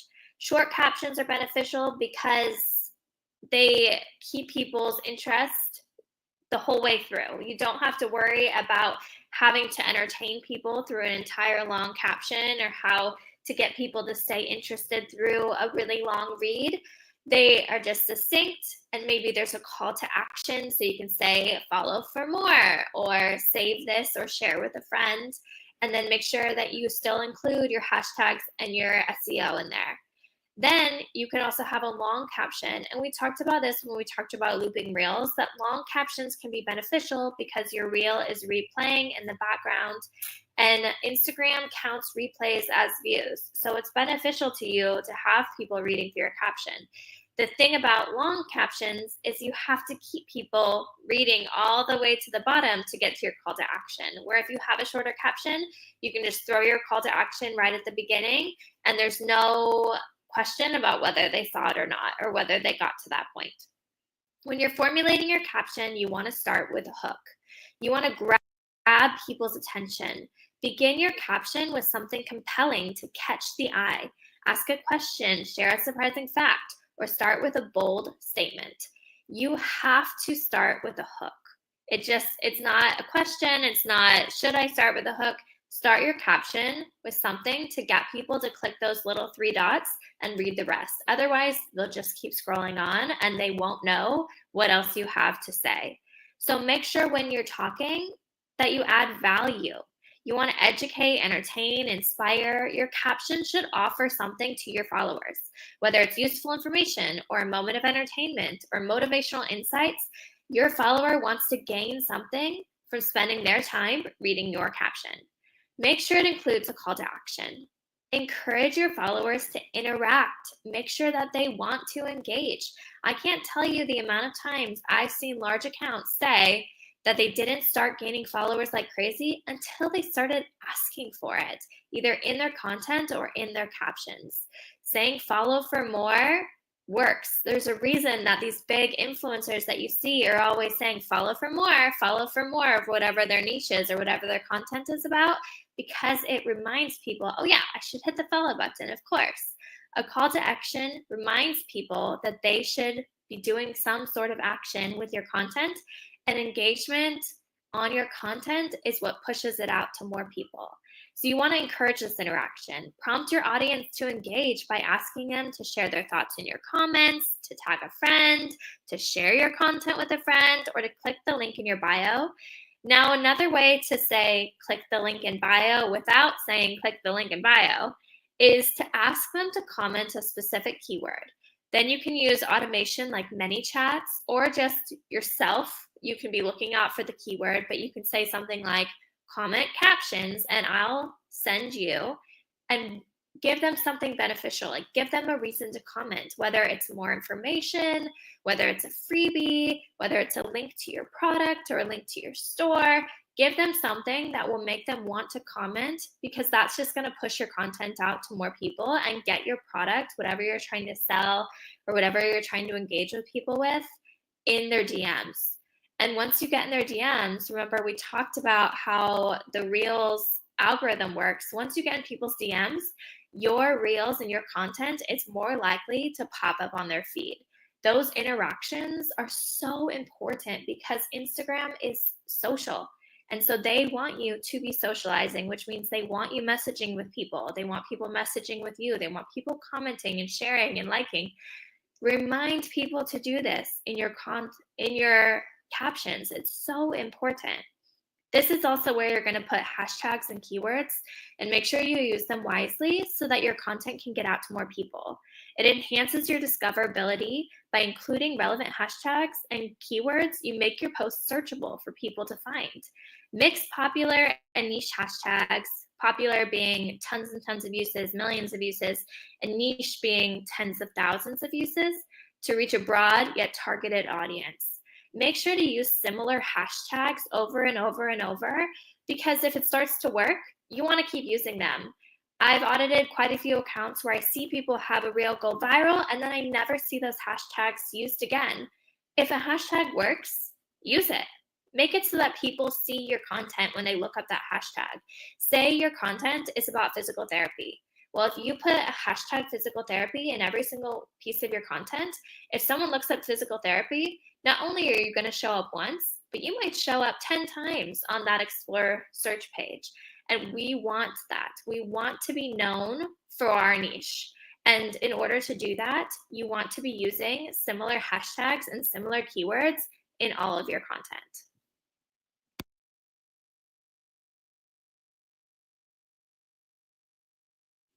The comment section of your reels and posts is where the magic happens. The comment section is where your community is built. It's a space for interaction, feedback, and deepening of relationships with your audience. Don't let the comment section scare you.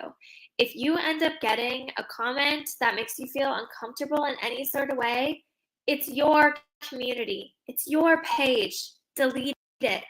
The amount of times I've seen people say, never delete a comment, never delete a comment. It's not true. It's your page. It's your safe place. If there's a spam comment, you can mark it as spam and you can block the person from being able to spam you anymore. If it's a negative comment, delete it, block it, get it out of there. I only have room for positivity on my page, and you should also. It's a space for you to deepen relationships with your audience, and you want that to be a positive experience for everyone, and you want your audience to be able to feel safe as well. There are strategies for managing your comments. The most important one is to promptly respond to your comments by showing your audience that you value their input and you're engaged in their conversations. Nothing makes people feel less like you care than if they're constantly commenting on your content and you're never responding to them.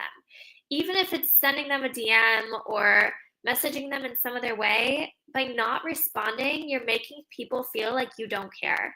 And that is not at all what we want to do when we're trying to build an engaged community on our Instagram page. It also encourages further interaction, not just with you, but among your followers.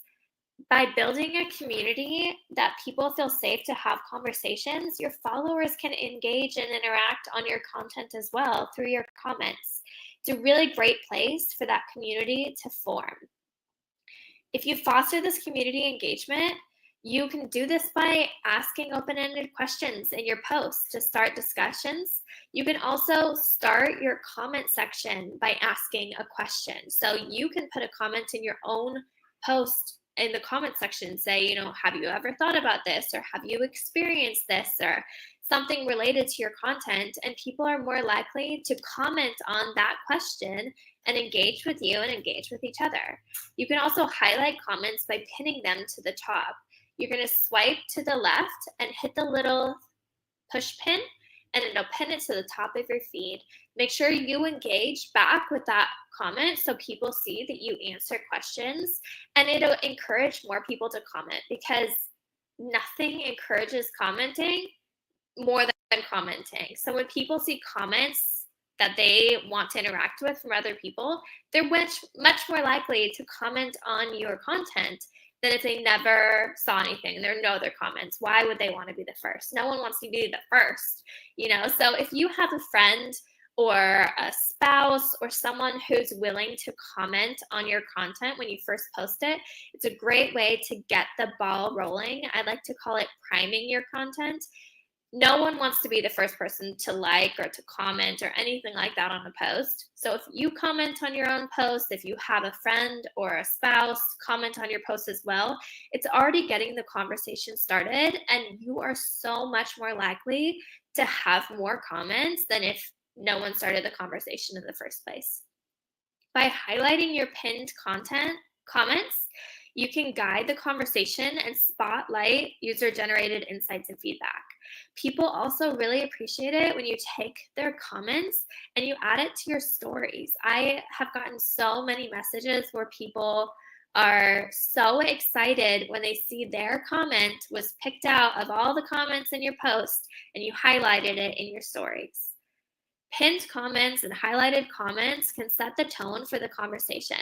It highlights your responses to these people and emphasizes the importance of the message. Use the pinning feature to direct attention to the best contributions, or to pin your own comments to the top so people know what value and extra questions that you had and had added.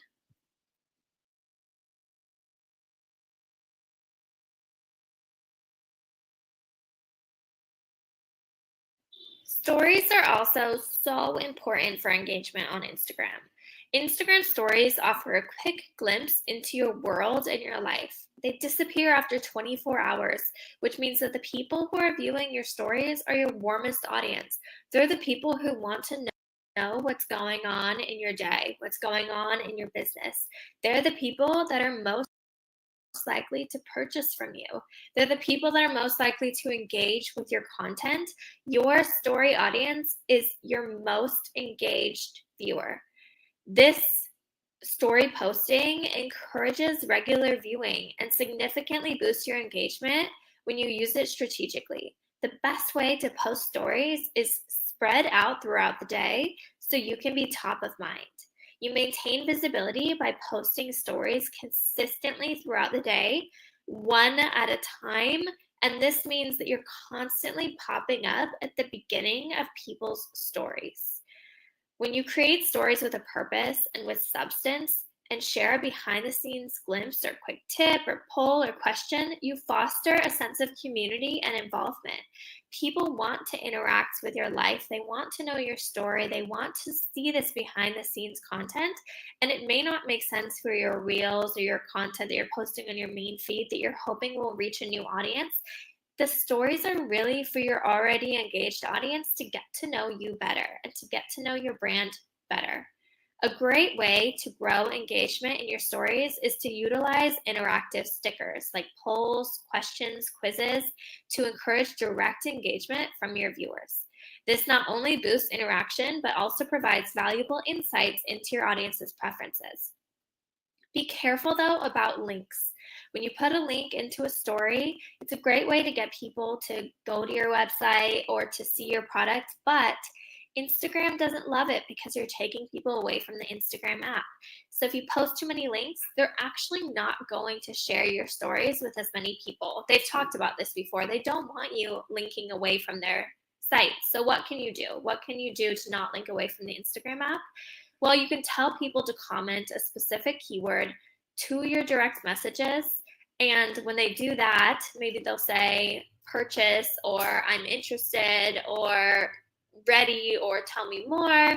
And then you can go and send them the link into their DMs, and Instagram's not going to penalize you for it. The stories are also a great way to curate your highlight reel on your profile page.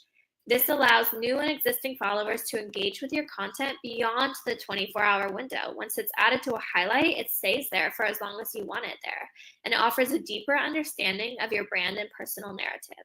A great way to build up your highlights is to do kind of a highlights theme for a couple days in your stories as you tell a story about what you want to build. Maybe it's you want to talk about the testimonials for your products. So for a couple days, you really deep dive into testimonials, and then you make sure to save them to a highlight on your main feed.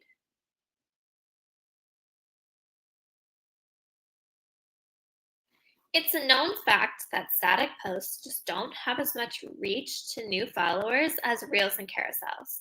Static posts are great for things like quotes or infographics for your current audience, but they're not necessarily the best way to reach new and non-followers. Where reels and carousels are such a great way to highlight your content pillars and get your information out there for people who are your non-followers to find your account and your content and find out what you're about.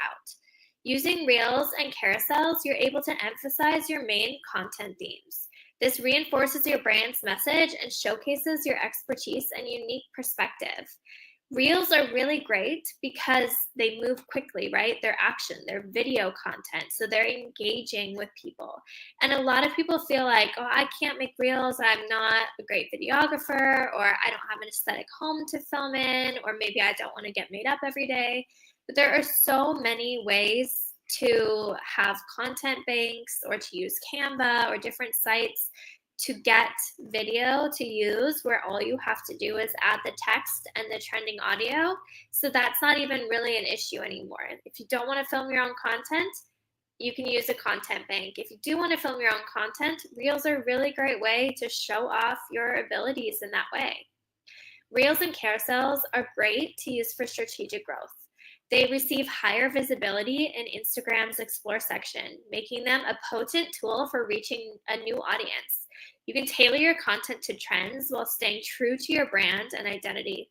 There are so many reel trends specifically that go along with certain trending audios, where maybe you're mouthing and lip syncing the words, or maybe you're doing a specific action to go along with the audio. And when you film that in a reel, those trends tend to get really hot and go really viral and can really boost your page to non-followers, because when something is trending on Instagram, Instagram pushes out more of that content, and it's a great way to get seen. You can also repurpose your content between the two. So you can leverage your existing content by repurposing it into a reel or a carousel. So if I have a reel that does really well, I can take the caption and the information from the reel, throw it together into a carousel, and boom, you have a new piece of content, but it took barely any time to create. Or vice versa, you have a carousel that does well, take a content bank, grab a video from it, add the text, some of the text from the carousel, and put the rest in the caption, and you're able to repurpose that content that you already know your viewers likes, and it saves time and also ensures consistency across your different formats. It's a great way to encourage interaction. You can end your reels and your captions with a call to action, like check out the caption for more, or make sure to save or follow, or different things at the end. So with a single photo, there's no end, right? It's just a picture. But a carousel, the last slide could just be a big call to action. At your reel, right at the end, you could flash a call to action.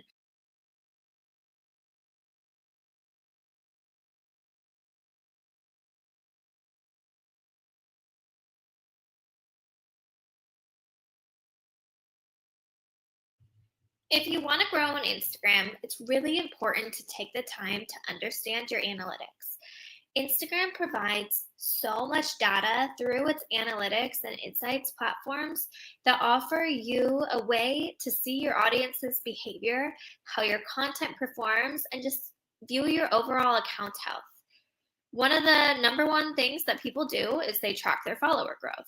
You're able to monitor your follower count over time to gauge the effectiveness of your content and your engagement strategies. Make sure to look for trends that correlate with spikes or dips in growth. Maybe you're trying a new content pillar and your growth drops dramatically. Maybe people are disappointed by a content pillar that you are no longer using. These are things that you need to be noticing when you analyze your follower growth. Also, identify top performing content. Use your insights to pinpoint which types of content generate the most engagement. What you're looking for is things like likes, comments, shares, saves, watch time. Understand what resonates with your audience and can guide your content creation efforts going forward. Because if something gets a ton of shares, well, what was it about that piece of content that made it so shareable? If something gets a ton of saves, what was it that you added to that content that specifically made that piece of content get so many more saves than previous pieces of content? Those are things that you want to analyze by looking at your insights. You also want to use it to understand audience engagement and your patterns. Analyze when your audience is most active. Instagram will show you who is on your page, like what the analytics for, if they're mostly women or men, the age groups, and also what times they're most active. What you want to do is you want to post about an hour before the people are most active who follow you, because then you'll be on their page and it will be really fresh and you'll be more likely to be shown to people. Also, look at which days you have less interaction. Maybe those are the days that you take off. It's okay and healthy to have days off of social media, but maybe look at taking days off on days where your Instagram analytics show that you have a drop off of engagement. This information can help you plan your posting and schedule and content focus. There are different times where you want to be posting a lot, and maybe times where you need to step back and post a little. By knowing what time people are most active, it can help you find and pinpoint when to post. The exact time is not as important as consistency. So if you post in the mornings, try to find a general time that works well. You get engagement, if you're posting way before your audience wakes up, well, then they're not going to see your posts and you're much less likely to get engagement right away. Instagram pushes out content at the beginning. So you want people to be liking and commenting and sharing really soon after you post. So you want to post when the main audience is awake. So you can see this in your insights. Where is your audience from? Are they from a specific country? Well, then you want to post when they're awake, when they're not at work, when they're at home in the morning or at home at night. Those are great times to be posting for your audience. Also, you can use it to check for watch time and audience retention. Watch time is the #1 insight right now that Instagram is focusing on. They want people on their app, and they want people on their app for a long time. So if you can get viewers to engage with your content for the extent of your entire reel, your entire carousel, this is really, really great, and Instagram's going to push it out to more people. So see your watch time and your insights. See when people are leaving. Are they leaving as soon as your call to action pops up? Are they leaving halfway through your content? These are things that you want to analyze, and these are things that you want to know. And you can use these same tips with YouTube also.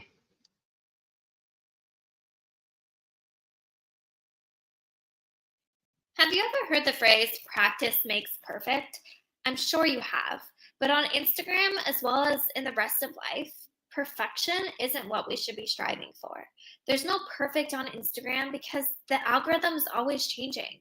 But practice does make better. When people are starting a new account, I always recommend posting 2 to 3 times a day at the beginning. And this isn't because it's the fastest way to grow or the only way to grow. It's because practice makes better. The more you post, the more armed you are with insights from Instagram analytics so that you can create a cycle of content that speaks to your engaged followers and reaches out to new followers. You can continuously refine your approach based off of actual data, where if you only post a couple times a week, it's really hard to get to the point where you have enough analytics and insight to really create content that speaks to your ideal follower. You can refine your content strategy when you've gotten enough content to really have good analytics behind it. Adjust your content pillars. Post frequently and create content that's based on your analytics. If a certain theme or format consistently performs well, make more of that idea, make more of that trend, more of that strategy. You'll see it with content creators that have multiple viral posts in a row, that they'll have one that performs really, really, really well, and then they'll create another that's just slightly different. But people are so excited to consume that content because they were excited the first time around. I always tell people that if it works once, it's likely to work again. There's a lot of people that are scared to repeat content because they feel like, well, what if it's too similar? Or if someone already saw this from me? Just remember that only 3 to 5% of your content is seen by any of your followers at any given time. So unless someone's truly dedicated and they're always checking your page, the likelihood is that they won't see more than one of a certain type of content from you. It's just the reality of how Instagram works. By having these analytics and by having a lot of posts to base it off of, you can improve your engagement. You can tailor your engagement tactics based on what types of interaction your audience prefers. If analytics show high engagement with interactive stories, for example, you can incorporate more polls and questions and quizzes going forward in your strategy for your stories. Also, you can use it to grow your following. Identify growth opportunities by analyzing which content attracts new followers. When you go into your insights, you can see who engaged with your content and who viewed your content, new followers or current followers. And by attracting new followers, you're able to grow your account. If the only people who are seeing your content is your current follower base, you're not going to grow. It's just not possible. And you do want to post content for your current followers. And this is nurturing content. We'll get into this when we're talking about content creation. But if you want to grow, you need to be posting growth content. And the way to know what's growing your account is by viewing your insights. You can see what hashtags or collaborations expand your reach. You can leverage these insights and focus your efforts on what's really effective for growing your Instagram page.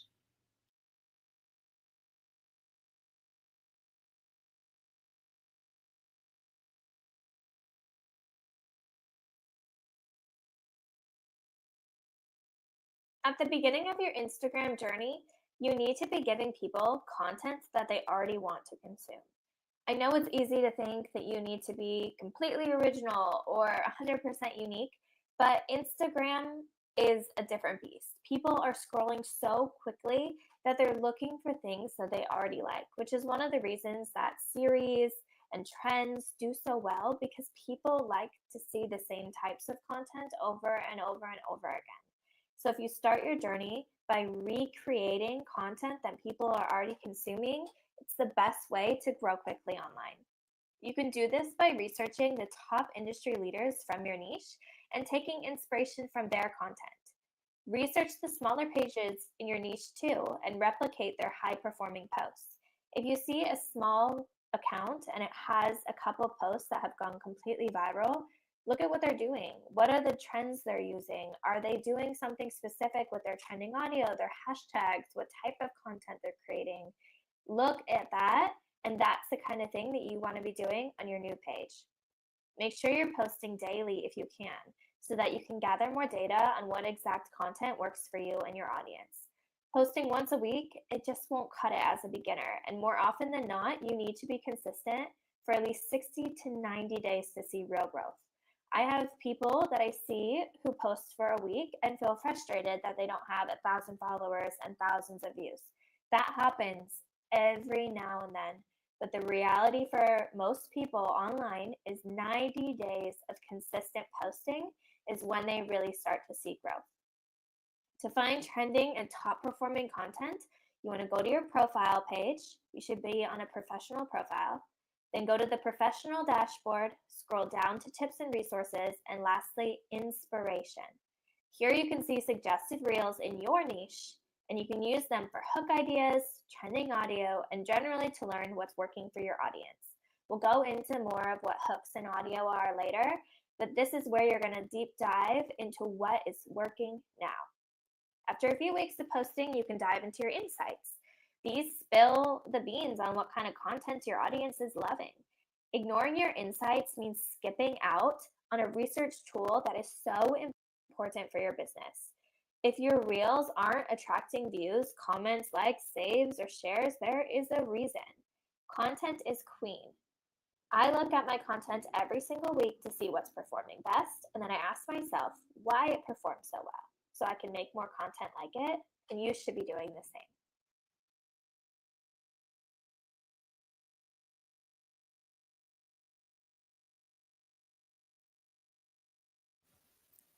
Let's talk about different types of content that you can create. So there are three main types of content. You have reels, carousels, and static images. Reels are what have been growing accounts the fastest, but carousels are quickly catching up. Static images are great for things like quotes or infographics, but they're not necessarily what's going to build your account quickly. They are fun to create, and sometimes they're just a nice little reprieve from having to come up with super creative content every single day. But let's first look at a reel. So a reel is going to be your video content. You're going to have text on the screen that includes a hook. You always want to have text on your reels. And you're going to have some kind of video that's showcasing what you want to talk about for your niche. You can see that all these reels that are doing well have text on the screen and a video showcasing something from their niche. Next, we can look at a carousel. So a carousel is going to have these little squares in the corner. And when we click on it, it's going to have multiple images in a row, usually with some kind of cover photo. And then you'll have text explaining what's going on. So carousels are really great because the cover photo basically works as the static image. And then instead of having a super long caption with tons of text, because captions can be limiting because they only allow a certain amount of characters, you're able to include all that text in your carousel, And it gives you a lot of engagement and watch time because people are sitting and they're reading all this text. So as we scroll through, we have a lot of text here to read. And because of that, your watch time is increasing as people are sitting there and reading all of the text. So carousels are actually growing accounts really quickly right now because Instagram is really focused on watch time. And when you include a lot of text in a carousel, people are really increasing their watch time. Lastly, you have static posts, which are usually things like quotes and infographics, like I said. So here's an infographic, and it basically is telling you how often you should post. And this one is saying, post 3 carousels per week, 2 reels per week. This is for a little bit slower growth. I would definitely recommend posting more carousels and reels than that. I would recommend posting at least once a day, especially at the beginning. I would recommend even posting 2 to 3 times a day at the beginning of your growth, and you can pull back as you start to have enough information for insights. But definitely when you're first starting out, I would recommend posting a daily reel. I would recommend posting carousels a couple times a week, and static posts if you can, but they're not really super important at the beginning, at least for growth.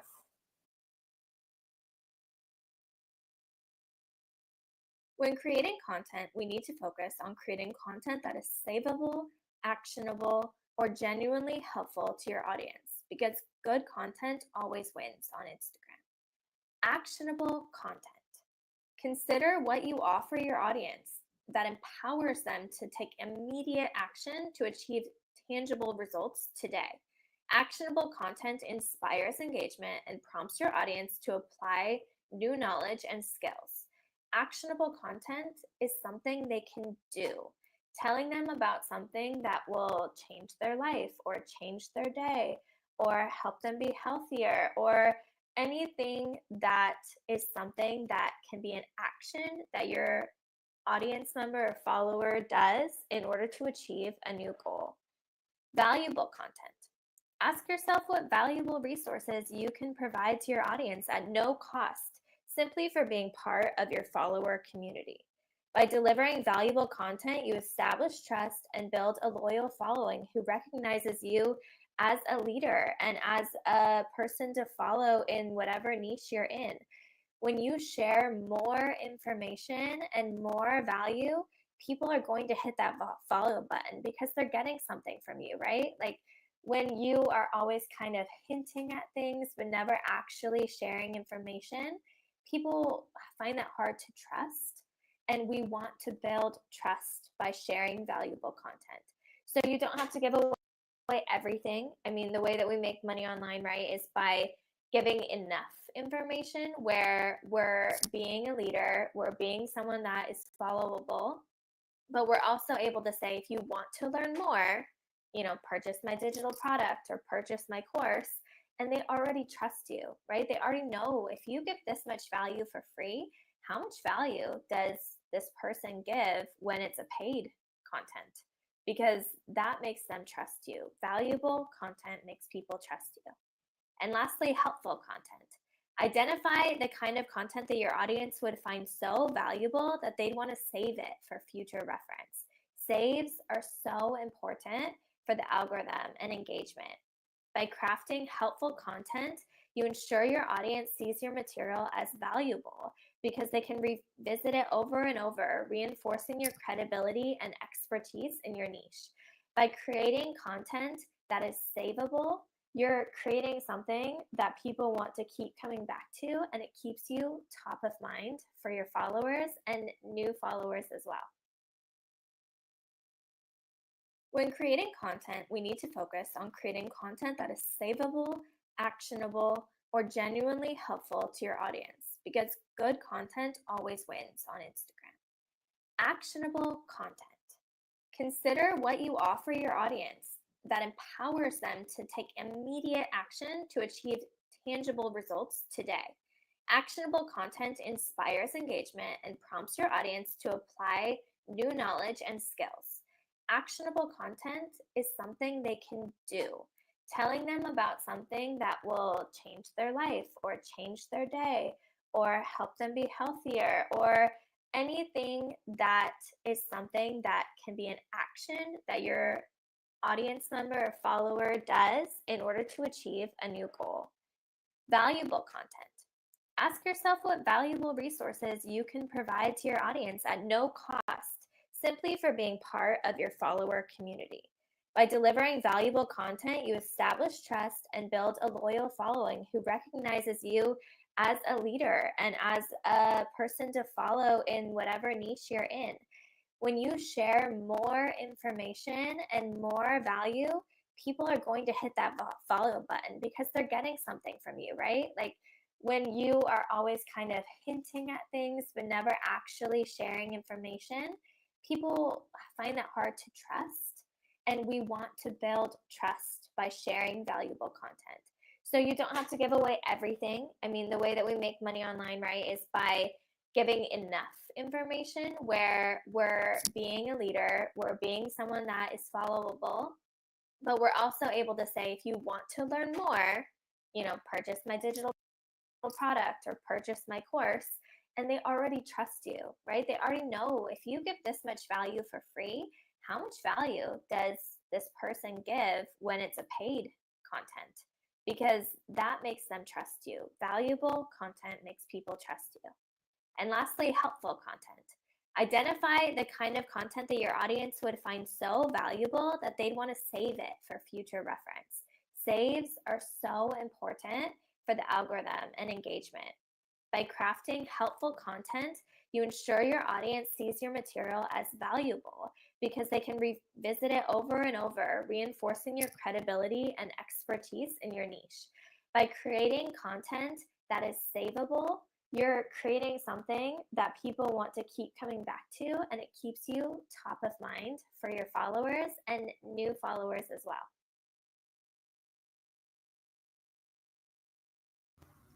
Let's talk about editing a reel. So I'm going to add my own video into the Reels editor by clicking on the video that I have saved on my phone, hitting next in the bottom corner. Here's the video. We always want to include the hook on the screen in text form. So we'll talk about hooks and all of that very soon, but right now I'm going to include the text. So I'm going to hit the A's that are in the upper right hand corner, and I'm going to write my text. I'm going to say, this one thing changed everything in my Instagram growth journey. Okay, so we're going to use that as the hook. Now, the most important thing when it comes to text is keeping it on the screen where people can see it. I see this over and over with text that's too high or too low. So what Instagram does is it gives you these handy little lines. So see this blue line, how it turns blue when I touch it at the top? Once you go through this, people aren't going to be able to see that. Once you go through these yellow lines on the side, people will not be able to see the text. Also down here at the bottom, people will not be able to see the text. So let's go and put it at the top, but we're going to put it where people can see it. We're also going to center it. So that blue line means that it's centered in the middle. If I want to change the size, I'm going to drag down to make it smaller or drag up. And if you notice, it's kind of hard to read the text because it's white and the background is also kind of white. So what I can do is I can click these little stars and I can make it where it's outlined, makes it a little bit easier to read. I'm also going to change the background and make it a little bit darker. So if you hit the stars at the top, this is the effects. And I'm going to hit, I have it saved already, but you can look up Moody, and it kind of darkens the background a little bit, Moody/follow me. And now all of a sudden the text just pops out of the screen. So I'm going to say, this one thing changed everything in my Instagram growth journey. Make sure it fits in the lines and it's not outside of any of the editing lines. And now what I want to do is I want people to read my caption. So I'm going to ask them to read the caption, but I want to word it in a different way. So I'm going to say, this one thing changed everything in my Instagram growth journey.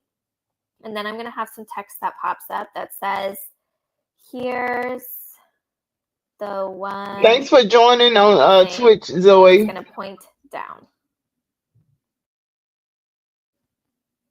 with an arrow so people know that I want them to read my caption. Here's the one thing, and I want to make this at the bottom, but I do not want it below that line because I want to make sure that people actually see it. I'm going to outline it so it's easier to read. Now I made sure that it was in the lines. Here's the one thing. And I want it to pop up toward the end so people know that I want them to read my caption. So I'm going to edit this so it's shorter. I'm going to drag the actual video. You click on the video itself and drag it over to whatever second mark. You can see the seconds changing there that I want it at. And what I'm going to do is I'm going to click the text that I don't want on the screen the whole time. You always want your hook to be on the screen from the very first moment. So I'm going to leave the hook alone. This is the hook text, and I'm going to click down here on the bottom text, and I want it to pop up right at the end. So now it's going to go, this is the one thing that changed everything in my Instagram growth journey. Here's the one thing. I think I might also want to add kind of a ... so people know there's more coming. And we'll recenter that as well. So you can drag the text along by just holding with your finger. And then it's going to say toward the end, it's going to pop up. Here's the one thing. Now we're going to add audio. We want to use a trending audio. So the little arrow next to the name shows that it's trending.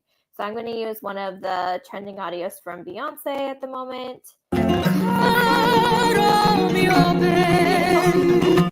So now it's going to add the audio. You can see the audio here. If I want to adjust the audio, I can tap on it. I can say adjust section here at the bottom, and I can move it to where I want it to start playing. Beautiful. So what's really nice is when your words pop up kind of on a beat drop or on a word. So right here, it pops up as she changes words. So now my reel's ready to go. I want to add my caption and post it. So we're going to hit next in the bottom corner.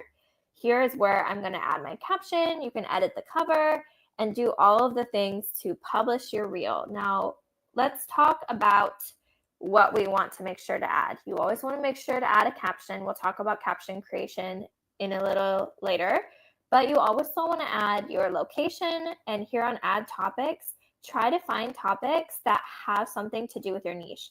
So for digital marketing and Instagram growth, I like to hit small business and entrepreneurship, but anything that relates to your niche is going to just help the Instagram algorithm out. It gives a little boost to understand who to show your content to. And then when you're ready, go ahead and hit share on the bottom corner.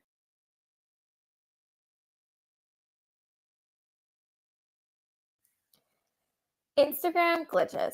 It's a known fact. They do things like deleting text from Reels, deleting audio from Reels, changing information that you have on the screen, making it show up funny. So it's always a good idea to save a copy of the Reel that you're creating. We do this by going to edit, and then we click on the arrow with the line underneath it, and it's going to save a copy directly to our phone. Now, this doesn't have the audio, but you can always go back in and add the audio later. Then we're going to go back into Reels and re-upload this saved version. And now Instagram can't mess with the text. They can't mess with the colors. It's going to show up exactly like we're adding it, which is really, really great because then we avoid a lot of hassle with trying to remake the reel or trying to re-upload it or any of that. You just upload the saved version and go from there, and Instagram won't be able to change the way that the reel looks.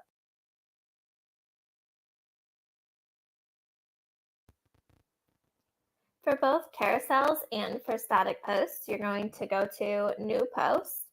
And for an individual picture, you just click one picture and then up in the right-hand corner, hit Next. But for a carousel, it is multiple photos all included together. So we're going to hit the little squares in the middle. It says Recents, Drafts, and then it has these two little squares that are stacked on top of each other. We're going to hit that so that we can add multiple photos. So we're going to add our cover photo first. And then we'll add whatever photos we want to include in the carousel. And then we're going to go next. And as people swipe through, that is how a carousel is created.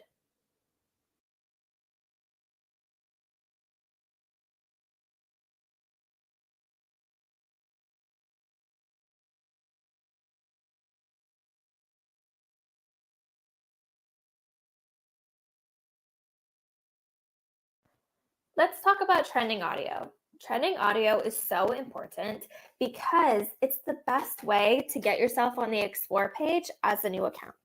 Hashtags are great, SEO is great, but trending audio is a really great way for new accounts to be seen, because if you use an audio early and that audio ends up going viral, which means it trends all the way up to 10,000+ uses, it is a great way to land on the Explore page, because Instagram likes to push out trends, right? They know that people like to view similar content.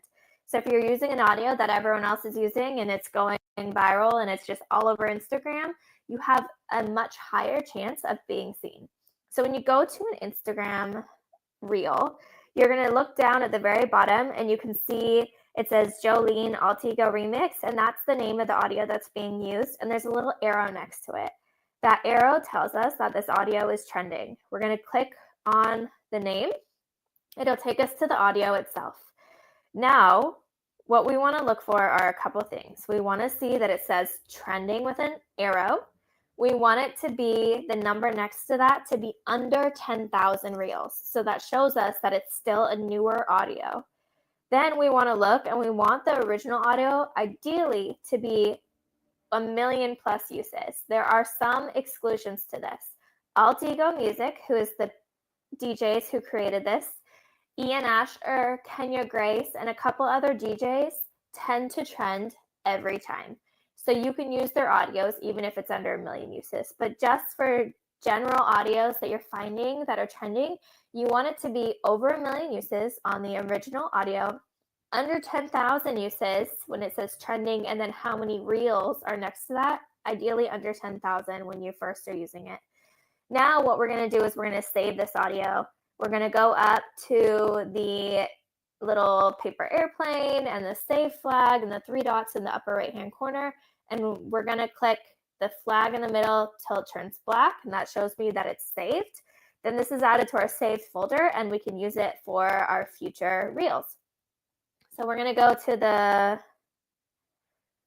back to our account, go to the 3 lines in the upper right hand corner, go to saved on how you use Instagram, go to audio, and this is where all of our saved audios are to access. The ones with the little arrow are the ones that are currently trending. Let's click on one and we can see how it's doing. So let's click on this audio, and we can see the original is at 3.6 million uses. It's under 10,000 reels at the top, and it's currently trending. This is a great one to use. Let's scroll down. Here, what I want you guys to do is watch the number right beside the word trending. Do you see how it changed from 3,800 to 4,000? That shows us how many people have used this audio since the last time I checked. The best way to pick a trending audio is to use one that's going up in uses really, really quickly. That's the best way to get on a trending audio that's moving fast. This one went from 13.2 to 13.3, but it's also number 23 in trending, which shows that a lot of people are interested in using this. So if you want to check the top trending audios, we're going to click on this number 23 in trending, the little gray rectangle, and it's going to take us to the top 50 trending audios currently on Instagram. So any of these, you can see there are some at 4,000 uses, some at 400 uses. This one would be a great one to check out. It's number 22 in trending. It is at 578 uses. This could be one to use if it works with your content. Some of these you'll see, are at 128,000 reels, now 131,000 reels. That is really, really large. The trend has already happened. We've kind of missed the boat. So you can still use it, but it's not going to be great for getting your content seen on a new account because there's already so much competition, right? The other thing you want to look for is, like this one would be great. It's number 3 in trending. It's at 6,000 reels, so it's under 10,000. And look at these reels that are showing up on top. 300,000 views, 1.3 million views, 400,000 views, 1.2 million views, 500,000 views. I'm saving this because these reels are getting tons of views, which means not only is the audio trending, but people are really interested in the content that's using this audio right now. That's a great way to see if it's an audio worth using.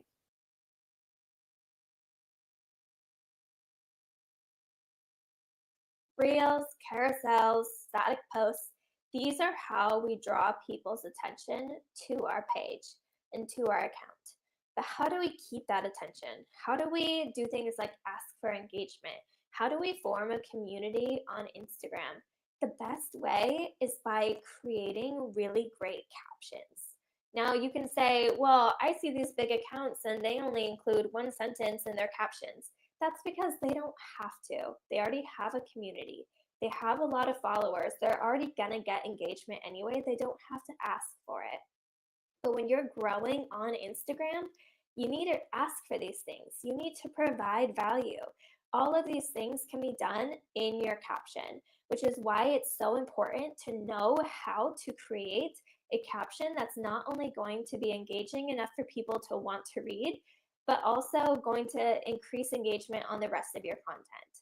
When you start your caption, there's no choice. You need to start with a hook. The amount of captions that I've seen where it's just a big, long run-on sentence, that's not going to encourage people to read the rest of your caption. Think about it. They just watched your reel, they go down and they see one little line of text. That's all Instagram shows. It doesn't show the full caption. So they have to click the ... in order to see more. And if it's a run-on sentence that kind of disappears, people aren't necessarily gonna want to click the dots to see the rest of your caption. But if you have a hook at the beginning of your caption that grabs the attention of the viewer, they're gonna wanna click those 3 dots because they're gonna wanna know what else is in the caption. They're gonna wanna know the rest of the information. So the hook can be something as simple as here, or here it is, or here they are. Hooks like this get people to think, here what is? I want to know. I want to know what they're showing. And after the hook, which should be just a couple words at the most, include an emoji that has a down arrow or a down pointing finger so people remember to click the 3 dots and read the rest of the caption. Your caption is your opportunity to tell the story behind the post. So if you asked a question in your post, answer it in your caption. If you said, I'm going to provide you with 3 ways to blank, provide those 3 ways in the caption. Your audience wants to build trust with you, and the way that you do that is by providing the information you promised in your caption. This is also where you're going to include your call to actions. And I say call to actions because you should include multiple of them. Say things like follow and whatever your handle is for more tips about your niche, right? Or save this to come back and read it again later. Or share this with a friend who is interested in whatever the content of the reel was. These call to actions will encourage things like shares, comments, likes, saves. You could say things like comment keyword, put a keyword of some sort in order to receive a freebie. That'll encourage comments. Things like this are in your caption. We want to build them in. So we start with a hook, we provide the information, we give a clear call to action of what we want people to do. Because if we don't remind them to do things like follow and share and comment, people are just naturally inclined to not do it on their own. They need to be reminded. Now, emojis are really great because they kind of add personality to your caption and they make it more visually appealing. Nothing is less visually appealing in a caption than a big, long paragraph of text with nothing splitting it up. You want a sentence, a couple sentences maximum with some emojis sprinkled in. And this is super easy to read. It enhances the message and it helps convey emotions effectively. So when you're saying something and you find it funny, you put a laughing face and people will think, oh, she said that as a joke or he said that as a joke. But if you're just a whole bunch of text, sometimes things can be misinterpreted. This is also where we're going to include our hashtags and our keywords. Including relevant hashtags will help increase your discoverability on Instagram, and keywords help with SEO. This is all searched for in your caption. The algorithm looks at your caption for this kind of information, so we want to make sure that it's included there. While there's no strict rules about the optimal length of your caption, you have up to 2,200 characters before it cuts you off. With shorter captions, you do want to keep them around 150 characters. And in a short caption, you can do things like provide a little bit of information and kind of keep them wanting more. The short captions are really great for carousels where you already have a ton of information on the actual post, where reels, where maybe you just have a short hook, you could use a longer caption. Make sure before you post your caption, make sure to edit it. Ensure that it's polished and professional, and this will help maintain the integrity of your brand. Experiment with different types of captions, different calls to action, different ways of increasing engagement, and just see how they perform and what works best for your account and your audience.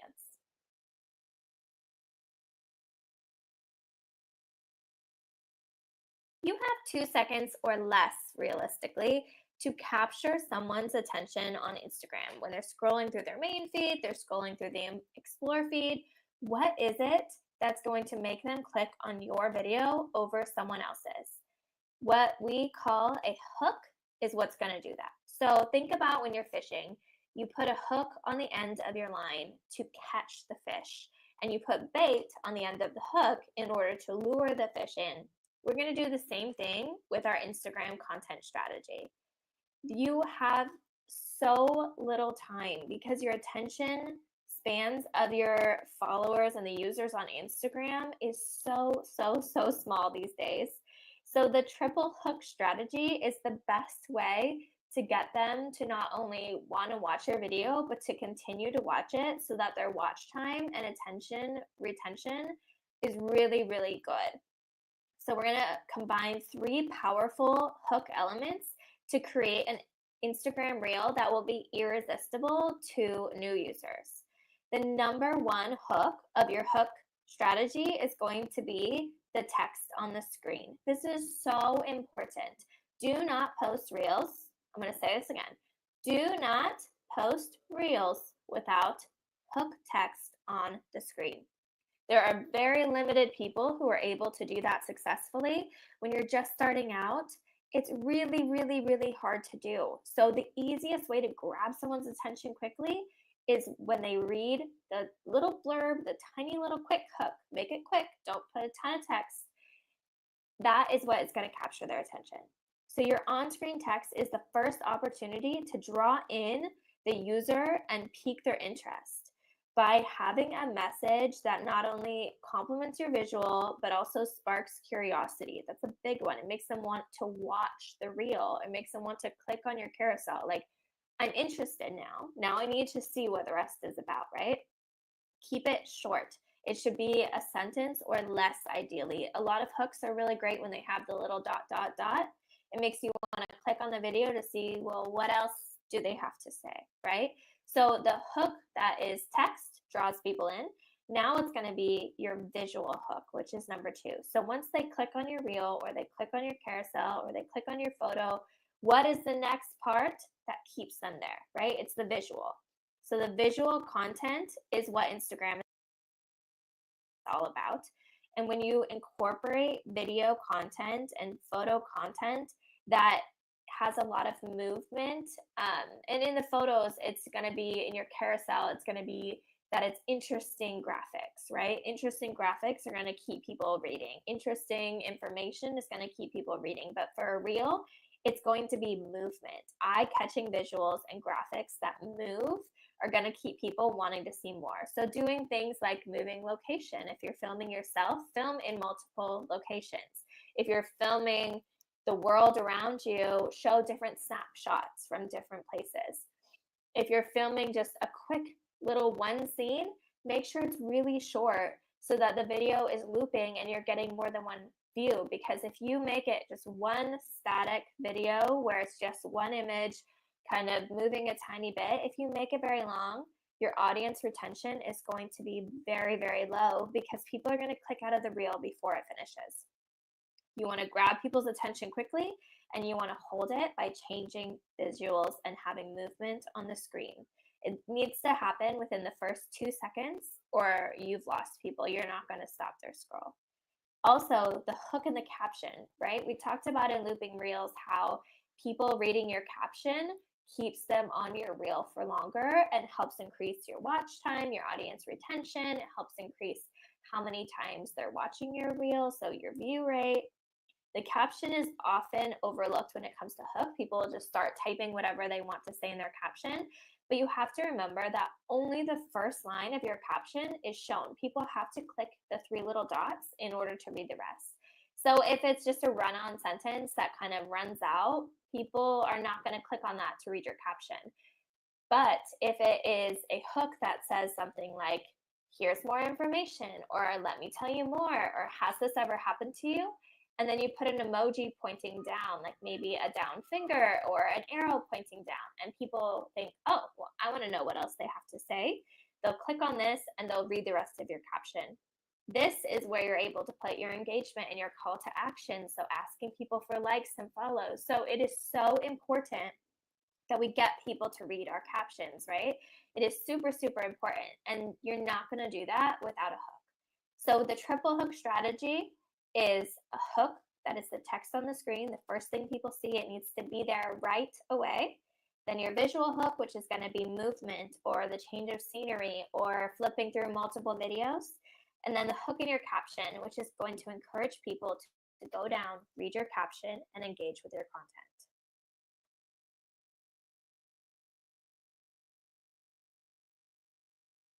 The hook story offer framework is just like it sounds.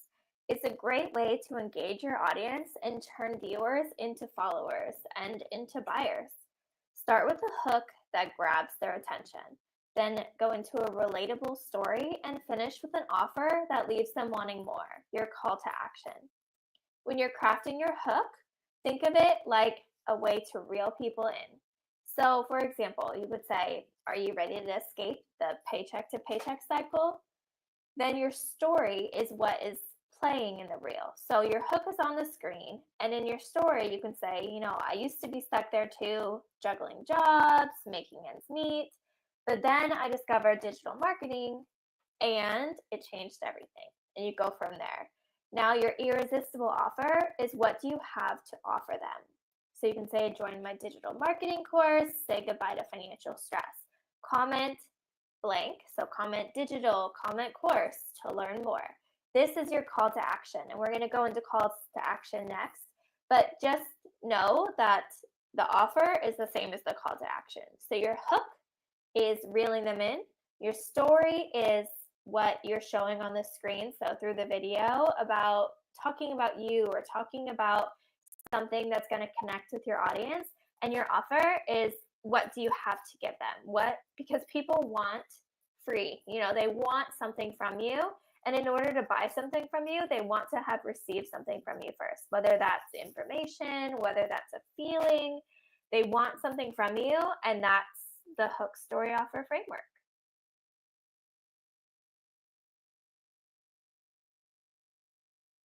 The most successful hook on social media is one word, which is crazy. But there is one word that is so powerful when it comes to hooking people's attention. The word is here, H-E-R-E, here. It has been used in so many viral videos and so much viral content, it's insane. Saying, here's why, here's how, here's when. And then in the captions, using the caption hook of here with an arrow pointing down, or here it is, here they are, here you go, here's how to do it. Using the word here as a hook is such a powerful strategy for grabbing attention because it adds immediacy and personal connection to your message. It makes your content feel relevant and actionable. It is an action phrase. It makes people feel like you're giving them information that can impact them today. When people see or hear here, it implies that something valuable or interesting is happening right now in this moment. We are such a culture and a world of wanting things now that the word here just really grabs onto that feeling inside of us. It's a simple yet effective way to enhance the impact of your message, making it feel like it's impacting people in the very moment that they're reading it.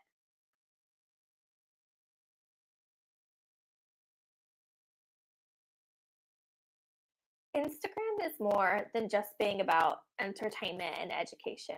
Remember, social media is about being social. It's about creating genuine connections and expressing emotions that your ideal audience can relate to. The people that you follow on Instagram, think about what they make you feel. Maybe they make you feel inspired. Maybe they make you feel motivated. Maybe they make you feel better about yourself in some way because you understand that other people can relate to you. Whether it's laughter, empathy, nostalgia, or inspiration, emotions speak way louder than words. And as much as your hook is important, the emotions that you evoke with what you say and what you show are even more important.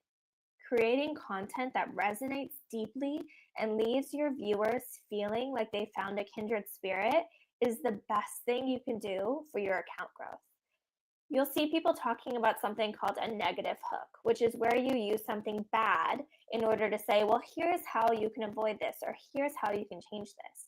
But I like to encourage people to use positive hooks, which is motivating people by telling them what they can dream and strive for and letting them know that there are other people out there who are just like them, who have made changes, that have drawn, inspiration from other people, and they've become the people that they want to be, or they're getting to live this dream life.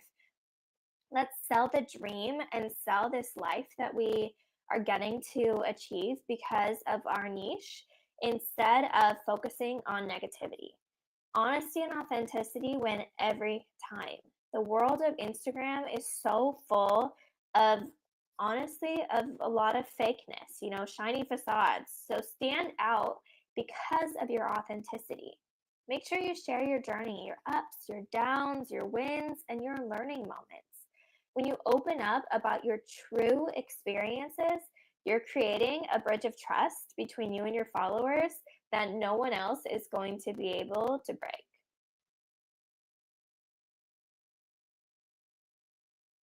When it comes to gaining followers on Instagram, we're looking to do something called magnetic messaging. It's a term that's often used in context of dating and relationships, but it refers to a communication strategy aimed at creating attraction and interest through messaging. So this works for Instagram because realistically, we're creating relationships and we're trying to attract followers to our page, right? We're trying to build that attraction, and it is all about messaging. It revolves around using specific messaging techniques to capture the attention of your audience member and get them to hit that follow button by building a strong emotional connection with them. There are multiple principles of magnetic messaging, but it involves creating intrigue. You send out a message that piques the curiosity of the viewer. So you leave them wanting to know more about you, your brand, or your product. You build a rapport. You develop a connection by finding common interests, sharing personal stories, and showing genuine interest in the other person.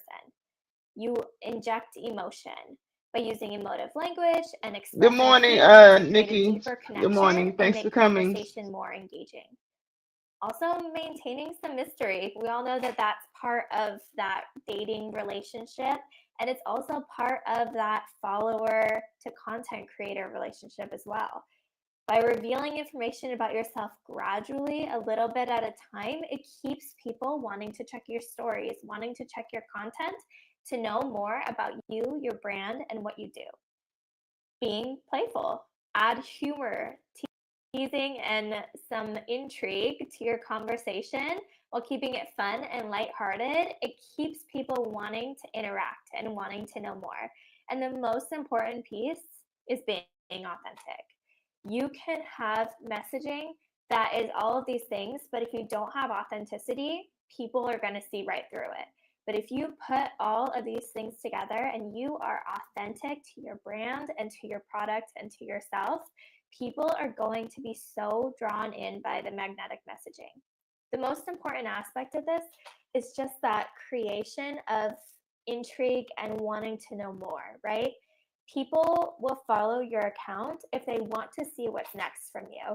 If they feel like they can scroll through and see it all and not need to know what's next, then they're not going to hit the follow button. But by using magnetic messaging, we're able to gain followers quickly, and we're able to get them interested in the products that we're trying to sell.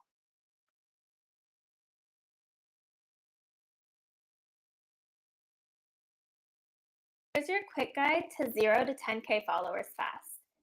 Start out by acknowledging that attention spans are short and try to keep your content to 7 seconds or less. If you're creating long-form content, make sure to use visual hooks along the way and edit out any dead space so that the content flows smoothly. You want to combine direct screen interaction with B-roll footage and aesthetic stock footage. So for your shorter reels where you're just including a hook on the screen and a call to action, go ahead and use B-roll footage and aesthetic stock footage. And also make sure to have some of that long form content where you're giving tutorials or inspiring information, or maybe you're talking about a new trend. But make sure you're including both so that your followers really get to know you. Have subtle call to actions. Move away from the check out my link in bio, because the reality is most people won't. And instead, prompt your followers and viewers to comment a specific word to unlock a freebie or to receive a link through an AI program like ManyChat, or just from you directly to their DMs. You need to embrace your authenticity and stop caring about what people think. I know that this is hard, but it's so important to be unapologetically creative, outspoken, and thought-provoking on your platform. When you are not worried about what other people think, you have so much more room to be creative, and it allows for such fast growth compared to if you're constantly worried about what other people are thinking about your content. And lastly, make sure you're staying on trend. Try to follow trends in audio, trends in visuals, trends in style of content, lengths of content, and also make sure you're looking at what hooks are trending and use the triple hook strategy on this content with your own unique spin. All right, thanks everybody for coming. That's the end of the Instagram growth blueprint. So I will be posting some videos of smaller clips in sections on the on my page. So please stay tuned, like, subscribe, and turn on your notifications to all. I have a SEO course that's coming up for YouTube. It's pretty lengthy, so I will be breaking that down. Right now I have it's like 13 hours, so I have to break that down. I will also be doing ChatGPT course, and I will probably break those down into sections. And I have the actual YouTube course also, and some more. So stay tuned. Have a nice day, and thanks everybody for coming. Goodbye.